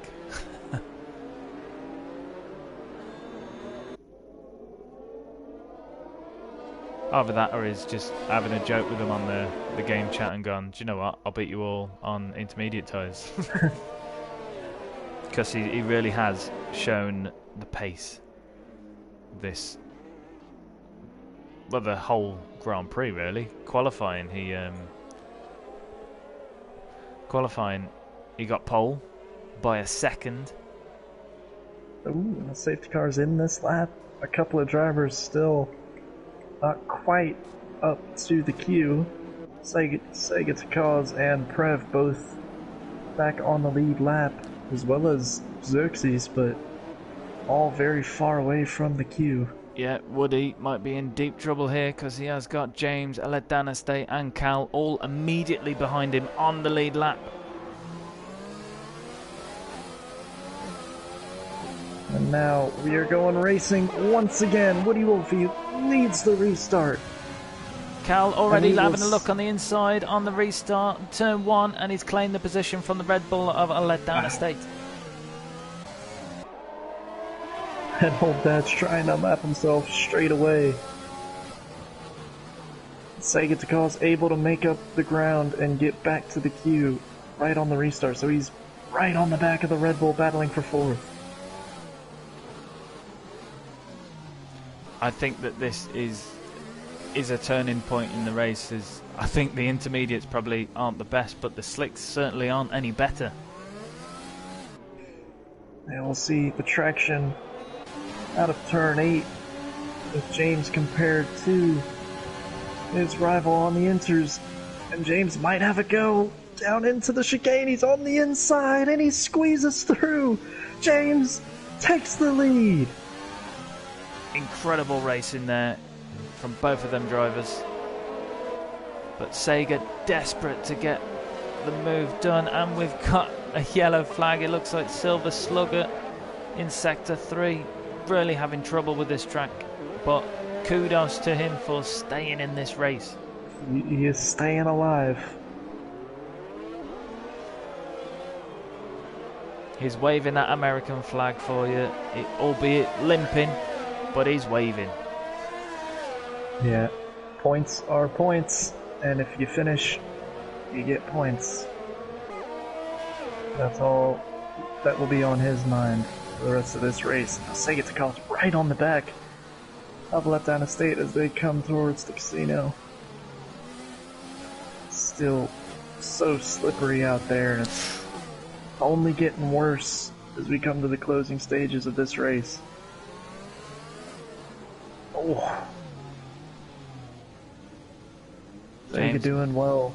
James managed to clear Woody by 3 seconds, nearly 4. Cal, now the other McLaren driver, looking to have a go at the previous race leader from here.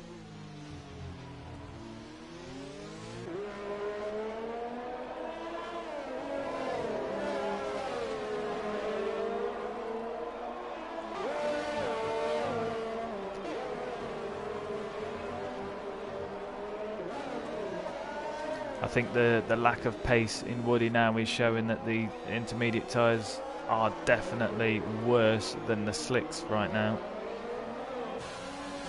DRS is enabled. I think that's further evidence to show that the slicks are the tire to be on, as normally DRS is disabled when conditions get too wet. The fact that it's been enabled after the safety car restart just shows that the stewards, from the steward's point of view, is still dry enough. Ooh. Little love tap there from Sega onto a letdown estate.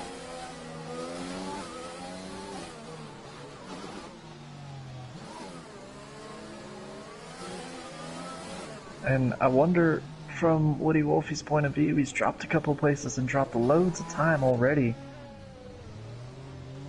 Is he gonna pit again to go back onto a set of slicks, or is he just gonna ride it out and hope that the conditions dampen his DRS is now disabled? That is what Woody was waiting for.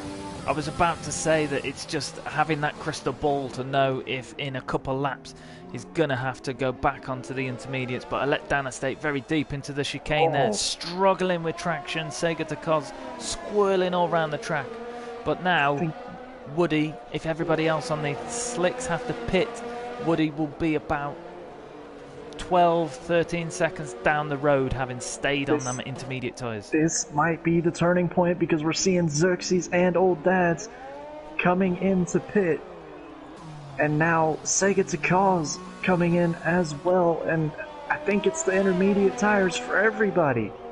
A letdown estate didn't pit. Coming out. Cal didn't pit. James hasn't pitted.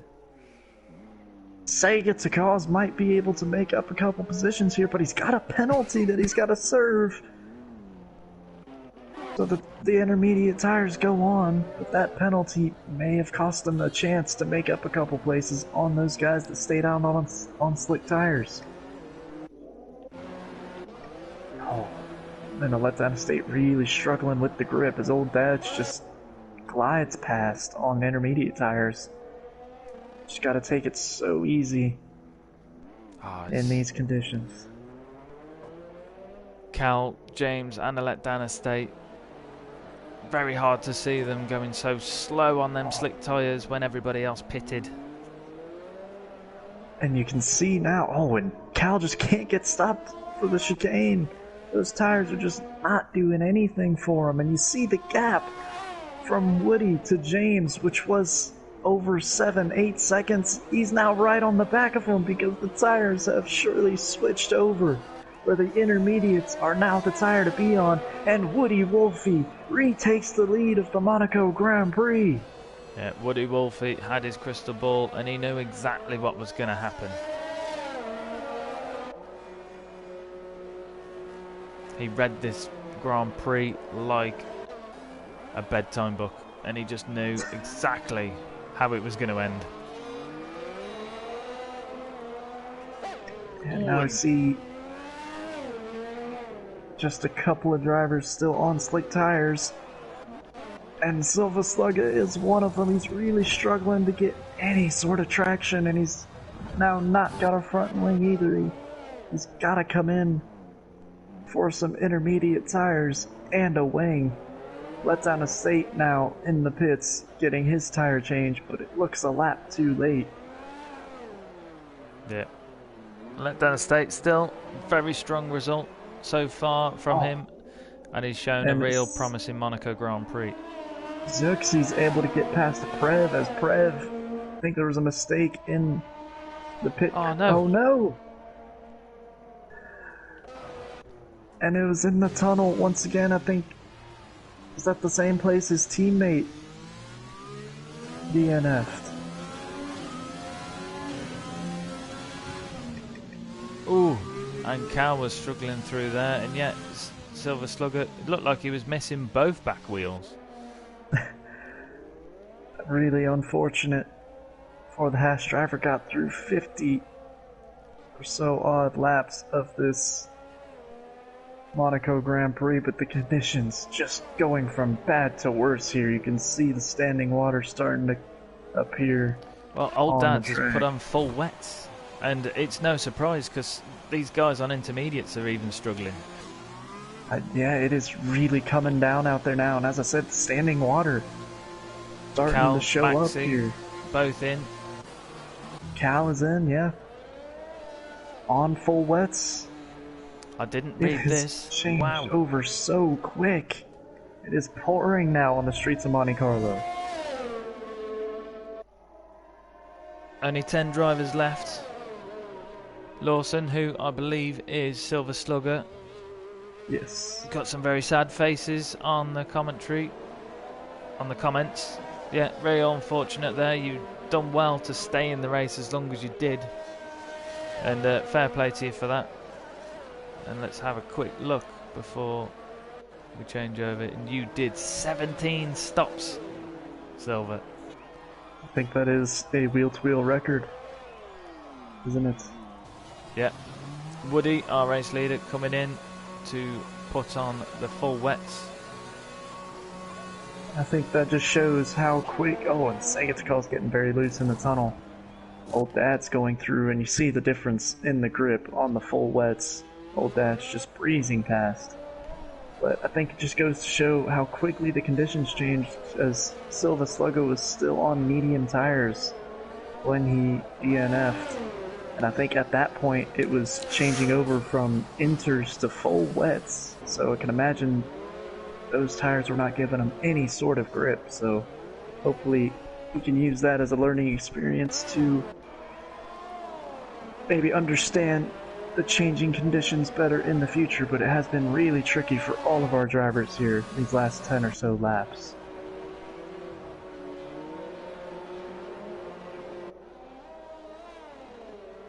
Now Segatical is pitting from third onto some full wets, getting a wing change as well.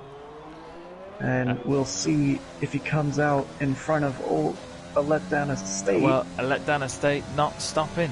He's staying on the intermediate tyres, which is a gamble, but it could pay off.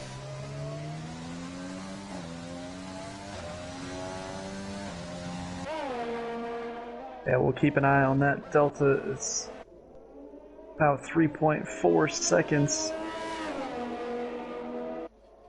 between Letdown Estate and Segaticalis. And it looks like it's decreasing very quickly, so those full wets seem to be doing the job. James picking up a penalty.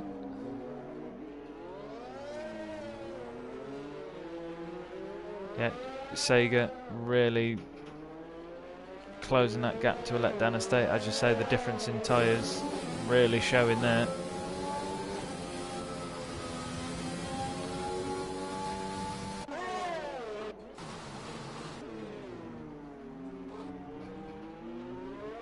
But Prev pitting, he's taking off them intermediate tyres and throwing on some full wets. So a letdown estate is the only one left on intermediate tyres. If he were to pit now, he would lose a position to Sega, but I think he will be out in front of his teammate Xerxes, who's on full wets already. Still staying out? Yeah. The old move on a letdown estate, as the gap between him and Segatical has decreased so quickly. Surely full wets are the optimal tire in these conditions. There's so much spray being kicked up. Yeah, but in so much standing water. In these conditions, I know Sega might have better traction, but a letdown estate has track position. Yeah. And we know how difficult it is to overtake in Monaco. That's in the dry, but in the wet, no DRS, and it can be much harder with spray from the car in front, visibility issues. Well, yeah, as you say, riding on board with Sega, you just see how these conditions, how difficult they are to follow a car, let alone overtake one. Now then, a little bit of a dry patch as they come through the tunnel, which can be very awkward on these full wet tires, but he manages it well. Yeah, I think Letdown Estate might have a game plan here, although he is massively losing time to Cal in front. Just riding on board with Sega, you can see how difficult it would be to overtake someone here. It's difficult in the dry, in the wet, with the spray and the lack of traction. Just makes it impossible. Yeah, no DRS as well, but now is the time for Letdown Estate to get that Red Bull pit crew working again. And it is the full wet for Letdown Estate. And will he come back out in front of his teammate? It certainly looks like he will. I don't know, I don't think he will. It's gonna be very close on pit exit. Here comes Xerxes past his teammate into turn 1. I think that extra lap of being on the intermediates may have made the difference there. Xerxes up into 5th. Yeah, it's just having that crystal ball, isn't it? Just knowing when the track's going to turn, because you know the rain could ease off and it could go back to intermediates, and the freestanding water could be kicked off, and you know we could very soon be looking at intermediates again, of which a Letdown Estate would have benefited. Oh, as it just catches the wall there. Yeah. Very difficult conditions, even if you are on the right tire. It does make it easier, but still not easy at all to get around. When it's like this, it is so difficult.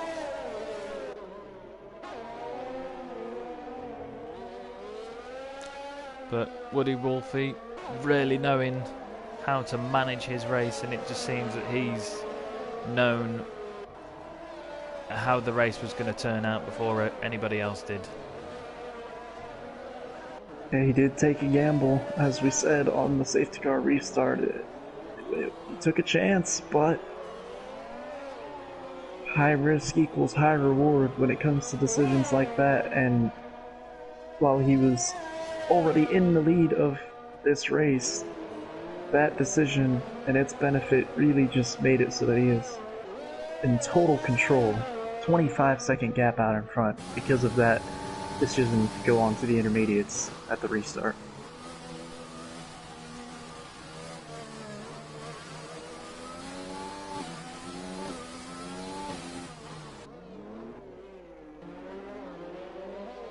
But we can have a quick rundown of the order.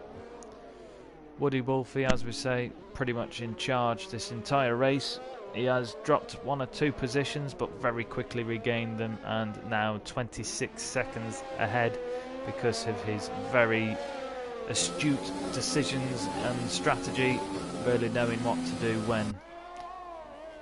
James taking 2nd place. He's had a really good turnout of events here.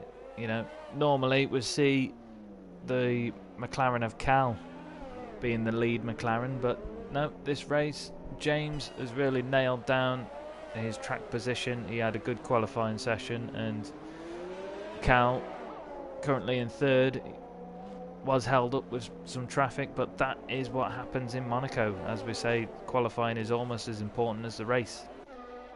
But Sega Takaz in 4th place, outstanding showing from him today. Real Sin, a strong driver here last season in the shape of Sega Takaz, and he's really showing his true form again here in Monaco. Xerxes had a real unfortunate start to this race, involved in quite a few little incidents, whether that was involving the wall or traffic, but he pitted for a couple of extra wings, so to be now in 5th place is quite an incredible show, and a letdown estate. Good show again for the Red Bull driver.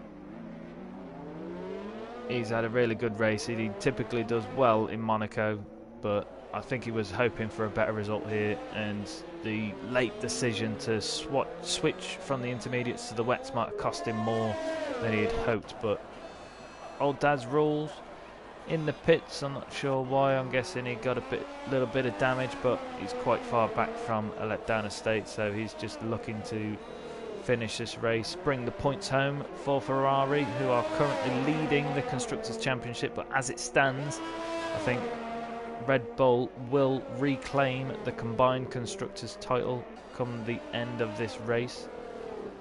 McLaren will continue their lead in the Constructors for AL2 with their good haul of points, which they'll collect from here.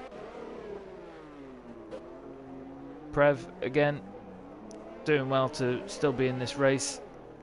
8th position, still scoring points for Ferrari. Maxi, good drive from him, involved in a few little incidents, and he's been sideways. A couple bad decisions from the strategy side, but, you know, as Matt says, high risk equals high reward.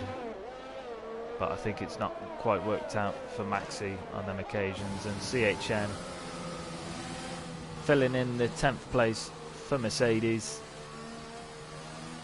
Been real hard to overtake here at Monaco, but that's what you need to do to really claim and keep hold of positions. But now he's currently in 10th, but still scoring 11 points for Mercedes. This has been an absolute roller coaster of a race. So much has happened. It does seem like all the action has died down, but Xerxes is closing the gap to the car in front, just saying it's a cause. Maybe still a battle for 4th to be decided in the closing laps. The gap was about 4 seconds at the start of the last lap, and now it is under 2 seconds. Yeah, a letdown estate. When he pitted 3 laps ago, he came out just behind Xerxes, but now 15 seconds down the road, Xerxes is showing his incredible pace. Yeah, he's doing everything he can to get the car stopped there into turn 5, but he does well to keep it on the optimal line. You can barely see through the spray, but you can see a lot clearer if we ride on board with Sega to Cause. Well, now they're in the tunnel, but there is a drier line on the track where there's not as much standing water, and that's where you want to keep your car if possible. And Sega trying his best to get the power down. Xerxes right on its gearbox as they come through the swimming pool section.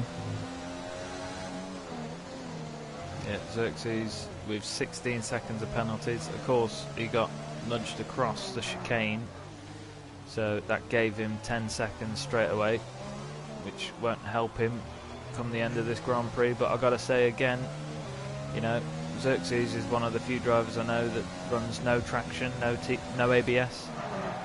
So the fact that he is running in these full wet conditions, doing all the braking and traction control all by his left and right foot, is impressive stuff. Yeah, it's definitely not easy. Takes a lot of time to get the feel of the brakes and the power with no assists. Yeah. In this spray, to find your braking point, to brake with the correct force, and to accelerate out the corner as he just catches the wall. Oh, and is that Prev, who's around at the chicane? I wonder what happened to the Ferrari there, as he lost a lot of time being turned around. Yeah, Xerxes lost his end plate with that little collision with the wall.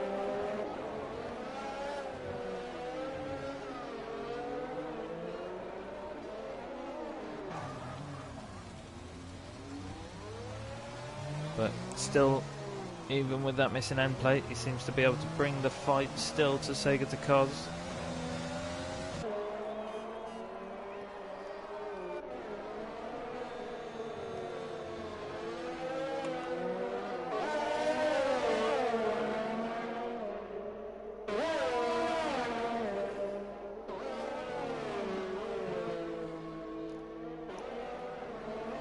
Oh, and Sega really losing it there.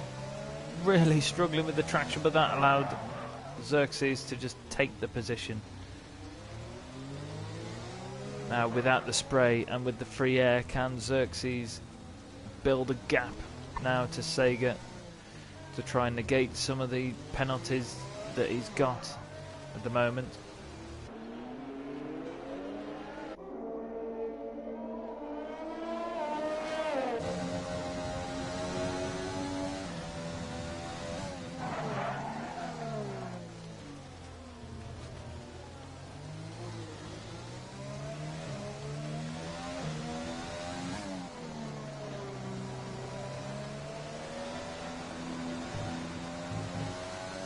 Just watching the acceleration and braking down on the telemetry on the bottom right of Xerxes.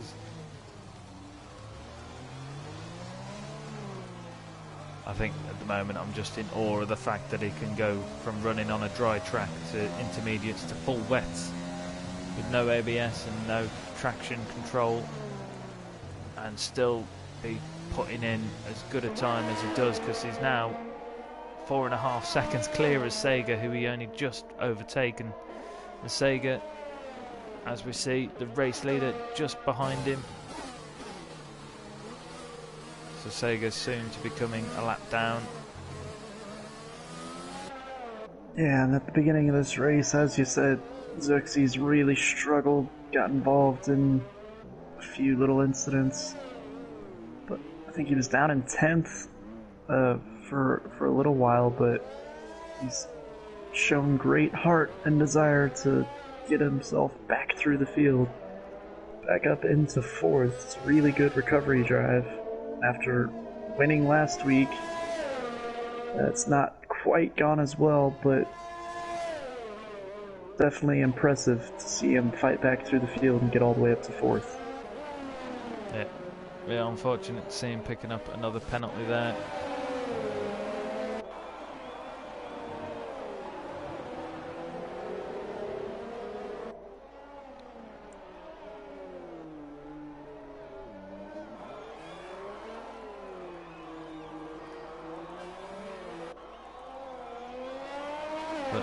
Coming on to 10 laps left now.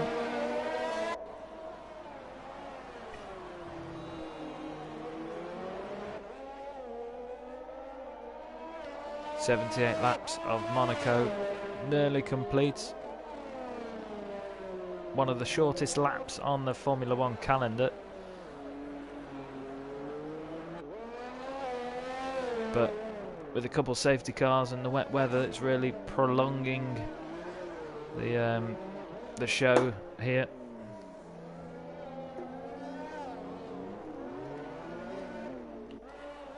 Yeah, looking forward to coming back to Monaco in real life F1 this year. They'd come here, I believe, every season since the 1950s, up until last year when the COVID shortened season unfortunately took Monaco off the calendar. But we will be back here in just a couple of months. It is always a great spectacle.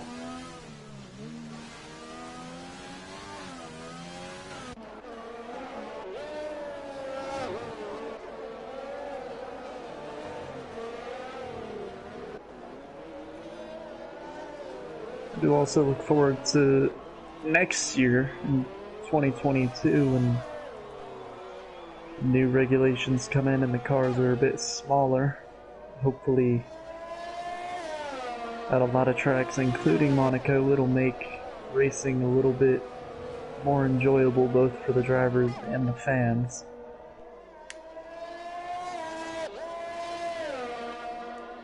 As it's difficult to get one car around this circuit with this current generation of cars. Even harder to go too wide and get past somebody.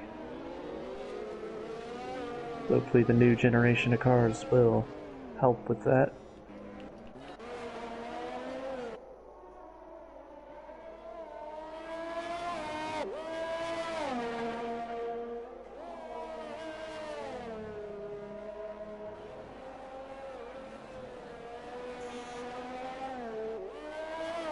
You are a Red Bull fan, Bloom.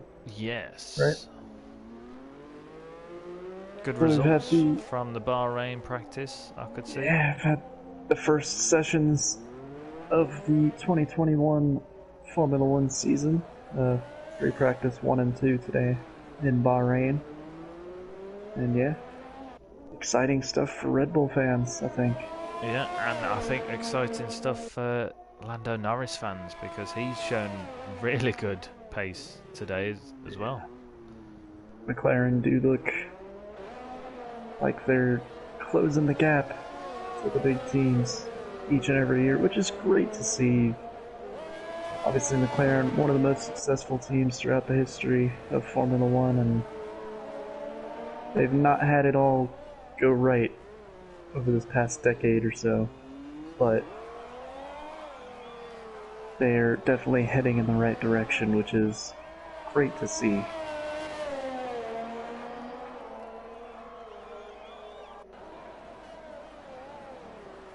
Yeah, they've definitely come a long way the last few seasons. And watching the Netflix Drive to Survive, seeing Daniel Ricciardo, obviously I'm a big Ricciardo fan from his Red Bull days. Yes. And you see that smile, you just can't not like him, can you? But he made the move to Renault, and it was so heartbreaking to see him in Renault and just not being able to even match a bad day at Red Bull in the Renault car. And yeah, but after hearing him making the move to McLaren and being a Lando fan, I just thought that it'd be an amazing duo to see out on track, and it'd be good to see Daniel Ricciardo in a car that can take a podium, that can take a race win. Yeah, and I think it took nearly 2 full seasons for Daniel Ricciardo to start getting the results that everybody thought he would be getting, or at least were hoping that he would get at Renault. Yeah. He didn't have a good first season, and it wasn't until the second half of the 2020 season when he got himself on the podium. He got to do a shoey for the first time. Well, yeah, and he since forgot. 2018. Yeah, he forgot the first time. Yeah, and I was screaming at the telly, "Do a shoey!" And then he did it in his locker room afterwards because everybody was posting on social media like, "I can't believe he forgot." And then Lewis Hamilton took some of his shoey, and I just thought, that's not very COVID safe, but never mind. Wasn't that was that Imola? If I remember correctly, or it may have been, or yeah. no? But I do wonder if Cyril got the tattoo. I know he was the Nürburgring was podium for Daniel Ricciardo.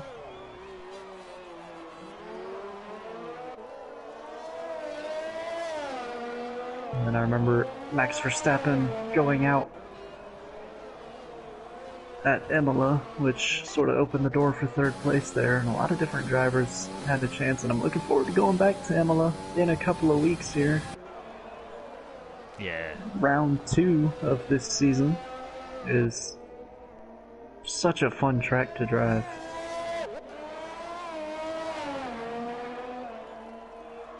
Six laps left of this Monaco Grand Prix, and I've got to read out this comment on the stream. Pillars saying the sound of the best teammate in AL1. and a random American.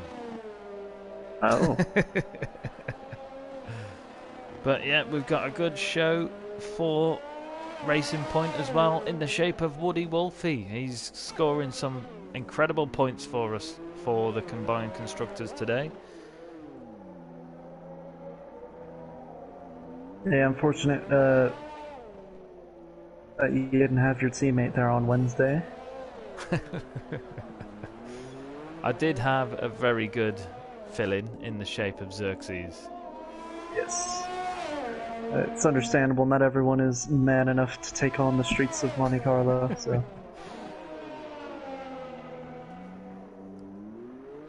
Yeah, Dan Pillar's saying Racing Point OP.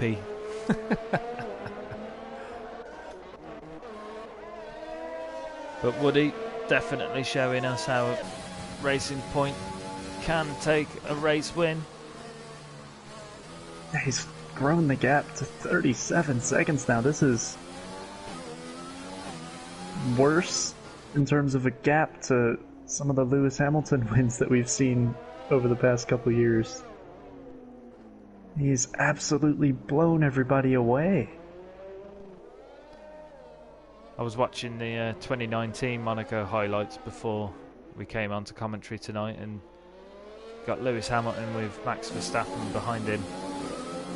And for the last 40 laps, it's like, these tyres are dead, Bono. I don't know what you were thinking when you put these tyres on.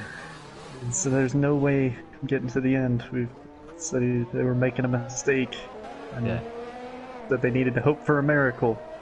And then, surprise, surprise, Lewis Hamilton won the 2019 Monaco Grand Prix. Yeah, shock, shock, horror. These tyres are dead. Fastest lap. My seatbelt's broke. Fastest lap. Did hear Bottas over the radio today in that second practice session. We've got a yellow flag. We Check do, that out. and that is a letdown estate. It looks like he's gone round by that chicane. It doesn't look like he suffered any wing damage, so I think he'll be able to keep hold of 6th. And CHM has come into the pits to get a fresh set of tires. Was there a wing change? I'm not sure. It's not really going to affect any finishing position, so I think... No. And I don't think it can quite go for fastest lap in these conditions. No, yeah, and it is still coming down. See the umbrellas out on the balconies. It is really not ideal conditions for racing, but our drivers, 10 out of the 13 that started, have coped well enough to get this far. It is a really impressive feat. We're coming on to lap 76 with Woody Wolfie.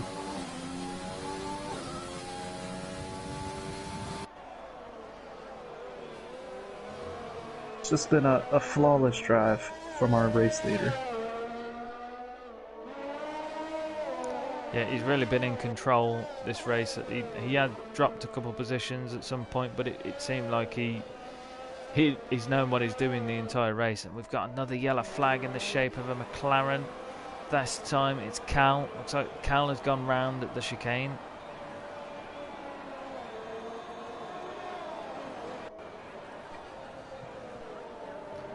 Got a couple banter comments on the live stream. Pillars saying, thought I was the only one giving you a Flillin bloom. Flillin? I'm not sure what he's talking about. Sorry, Pillars. Glock saying, wait, I'm not racing for Racing Point. When Pillars was saying Racing Point OP. Pillars saying, you're OP in your own, Glock. Only way I've won 2 races is because you're not here. And Glock said, thought I'd give someone else a shot. No pad OP this week.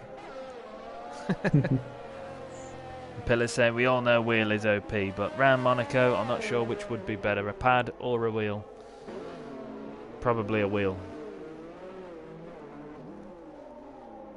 Yeah, I would have to agree.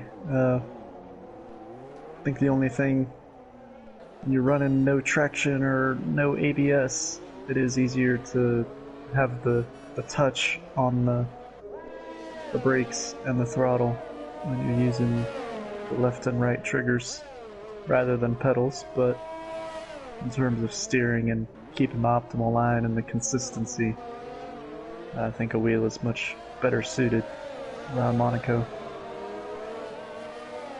We saw one of our more vocal wheel users, Poorly Orange. Always been vocal about his thoughts about wheel versus pad. He won an AL1 on Wednesday around Monaco. Yeah.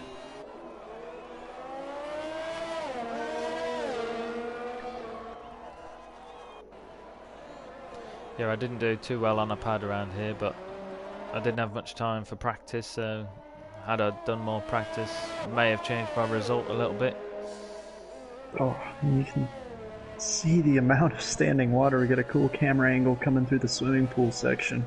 And it looks like you're looking into a swimming pool. Yeah, it's a swimming pool on the track now. Woody Wolfie can hop out of his car and just go jump onto the track instead of actually going back to the swimming pool. But yeah. Now on the final lap of this race, what a dramatic race it has been. All sort of died down here in the closing stages, but it was a lot of action throughout 50 or 60 laps of this one. It was a real roller coaster, and I don't know, what word would you use to describe it? Crazy. Or pandemonium. Pandemonium. That's what I was thinking anyway, but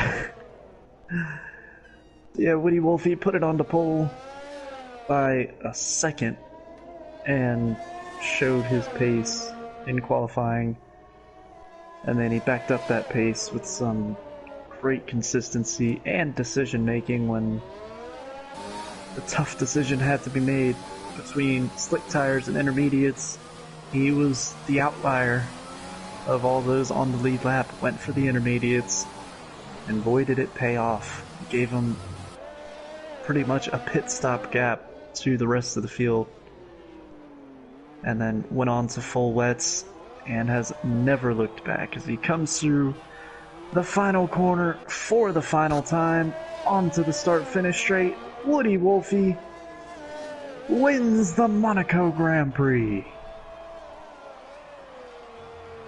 Yeah, fantastic show. He just seems to have known exactly what to do in this race at all points. Incredible pace. And the consistency cannot be overlooked. It's not just the raw pace. I don't think he ever made contact with the wall, got himself into any trouble. It was just a flawless drive from Woody Wolfie. Yeah, Sega has jumped Xerxes as across the line. And Xerxes did have 16 seconds of penalties. And I believe for the first time this season, James has beaten his teammate. James crossing the line second, a great drive from him. I believe he started third, was able to make up a position at the start of the race, and drove really well. Cal crosses the line third. Sega Cause was the first of the lapped cars to finish. He is fourth. Xerxes finishes fifth. Left down estate still completing his final lap. And Old Dad's just now crossing the line to finish seventh. Prev in eighth. Maxi finishing ninth. And CHM finishing 10th in the Mercedes. Well done to all of our drivers to get through this one. It was definitely not easy, challenging track, and even worse conditions. Yep, incredible Grand Prix there. Prev, driver of the day. Can't argue with that, but, you know, I think everybody who finished this Grand Prix has done an outstanding job. But Woody, deservedly on the top step there, had his crystal ball out, knew exactly how the race was going to play out, and knew what to do when, and you can't discourage the two McLaren drivers up there on the podium also.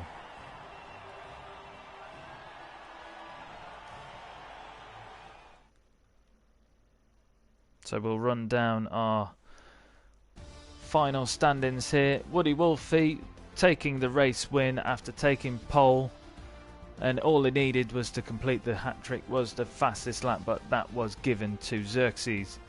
But Woody Wolfie, the winner here at the Monaco Grand Prix. In second place we have James, third place Cal, fourth is Sega to Cars, fifth is Xerxes, sixth is A Let Down Estate, seventh is Old Dad's Rules, eighth is Prev, ninth is Maxi, 10th is CHM. Then we had Silver Slugger, James Laws and Blood and Sand DNF from that session.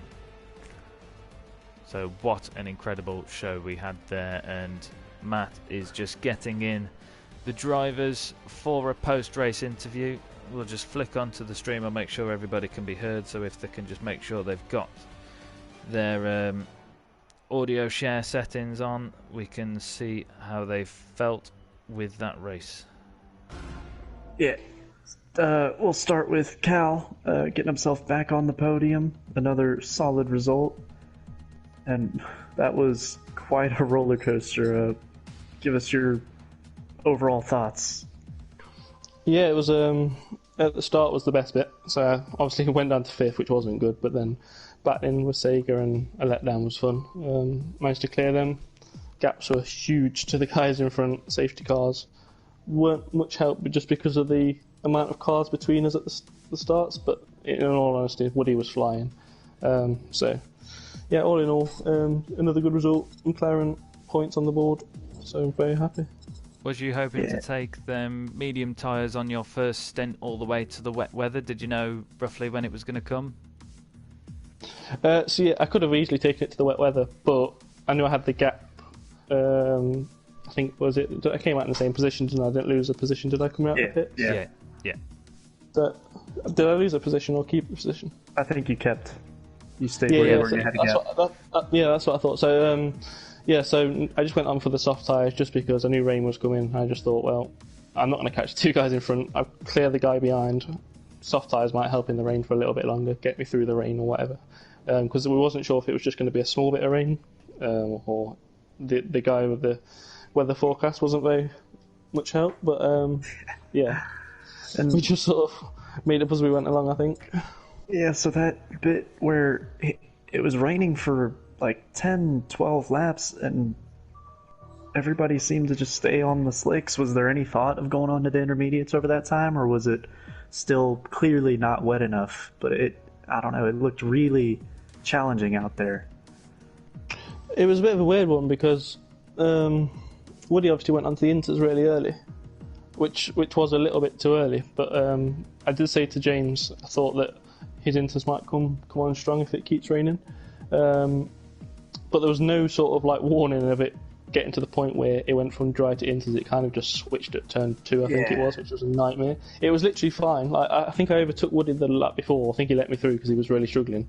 Then the next lap, it was role reversal, but 10 times worse. It went from grip at the last corner or the whole lap that was fine, manageable, and then just nothing. So, it's a bit of a nightmare. Absolutely crazy. It didn't cost me anything, so it was all good in the end. Yeah. Yeah, another fantastic race, another podium, 6th podium in a row. So fantastic show for McLaren. Yeah, and since your teammate isn't able to join us for an interview, just have a few words for him. I think, is that the first time he's actually finished ahead of you so far this season? So a great result for him. Yeah, to be honest, he did really well. So he had the pace on me pretty much all afternoon. So I can't really complain with where in finishing ahead because he fully deserved it. Yeah, absolutely. I mean, I think for majority of the race, because I was in sort of the middle of nowhere, I didn't really feel I had to push. I wasn't really going to gain to get back in any contention anyway. It was just all I'd be doing is risking a nightmare incident that would cost me many points. So it was kind of just controlling the race. But for James, yeah, he definitely had the pace. And then obviously Woody ahead was even quicker. But yeah, it was all good. It was a little bit frustrating at the end because I don't know if it was on the stream, but I actually pulled over for 2 seconds. I had a big sign on my TV telling me it's going to turn off, so I had to pull over at the chicane, which was frustrating. But yeah, it was all good. I'm happy for James, and obviously, like I said, points on board. It wouldn't have made a difference, so it's all good. Yeah, good haul of points for McLaren, finishing third and second. So well done, Cal, and thank you for joining. But now our race winner, the man who absolutely dominated this race when it came to pace and qualifying, and then pace and consistency in the race, and then the decision making with strategy, Woody Wolfie. How you feeling about that? Hello. Yeah, good result. I was pretty happy with all of that race, to be honest. And when you saw the gap in qualifying, were you surprised at the gap between you and the rest of the field, or were you thinking that this was going to be a track where you knew you had that kind of pace? No, I definitely thought it was going to be closer in qualifying. I think Xerxes and Cal got a bit stuck at the start. I think they dropped a couple of positions. But yeah, it was, don't know. There was a few calls. Like, I had to push in the first stint to try and get the pit stop to come out ahead of Cal. I thought it was quite crucial. Yeah. Yeah, you qualied a second in front of Xerxes, but Xerxes was on the medium tyre, so we didn't know how that was going to play out, but it seemed almost like you had a crystal ball and you knew how the weather was going to turn, when it was going to turn, because on that last safety car restart, you was the only car on the intermediate tyres. Everybody else was on the slicks, but it played into your hands about 4 laps later. I didn't think it was actually going to work. As soon as I actually let James and Cal go by, because I didn't want to interrupt with their race.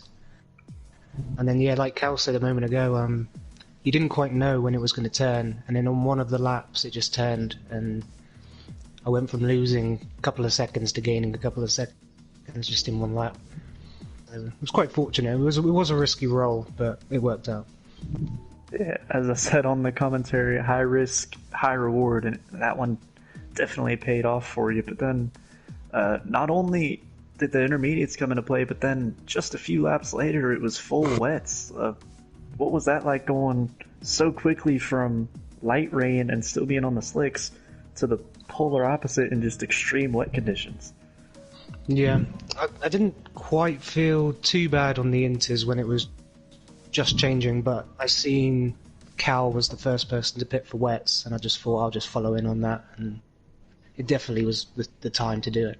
It's funny because I actually did 1 lap on the inters. 1 lap was all it needed, and then I was like, nah, this is dreadful. It felt worse on the inters in the rain than it did in the dries. That 1 lap change, well, the 2 laps. The first one that went from dry to inters was bad, and then the one that went from inters to wet was even worse. It was a weird one. Yeah, driving on the inters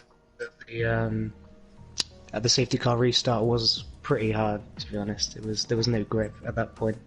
Did you find it drier towards the end? No, I felt every lap it was getting better, but just couldn't keep with the pace of you and James, who passed me. No, I mean, like sort of 10 laps from the end, it sort of looked like we had a little bit of a dry line. At the end. Yeah, it was really bad last few laps, but there was a point where we had a bit of a dry line. So. Yeah, I think I noticed that on commentary. There was a significantly drier part of the track on the racing line than the rest, where there was a lot of standing water. Yeah. So, but well done for both of you navigating those conditions. Woody Wolfie, congratulations on your 2nd win of the season. Really impressive drive. Absolutely blew everybody away. So thank you guys for joining us, and congratulations on a great result. Yep, thank you. Well done. Cheers. Thank you. And Cheers. stay safe, everyone. Yeah, we will be back next week on the streets of Baku, another street circuit, and we hope you join us for that one. Thank you, everybody, for watching. We will see you next week. Cheers.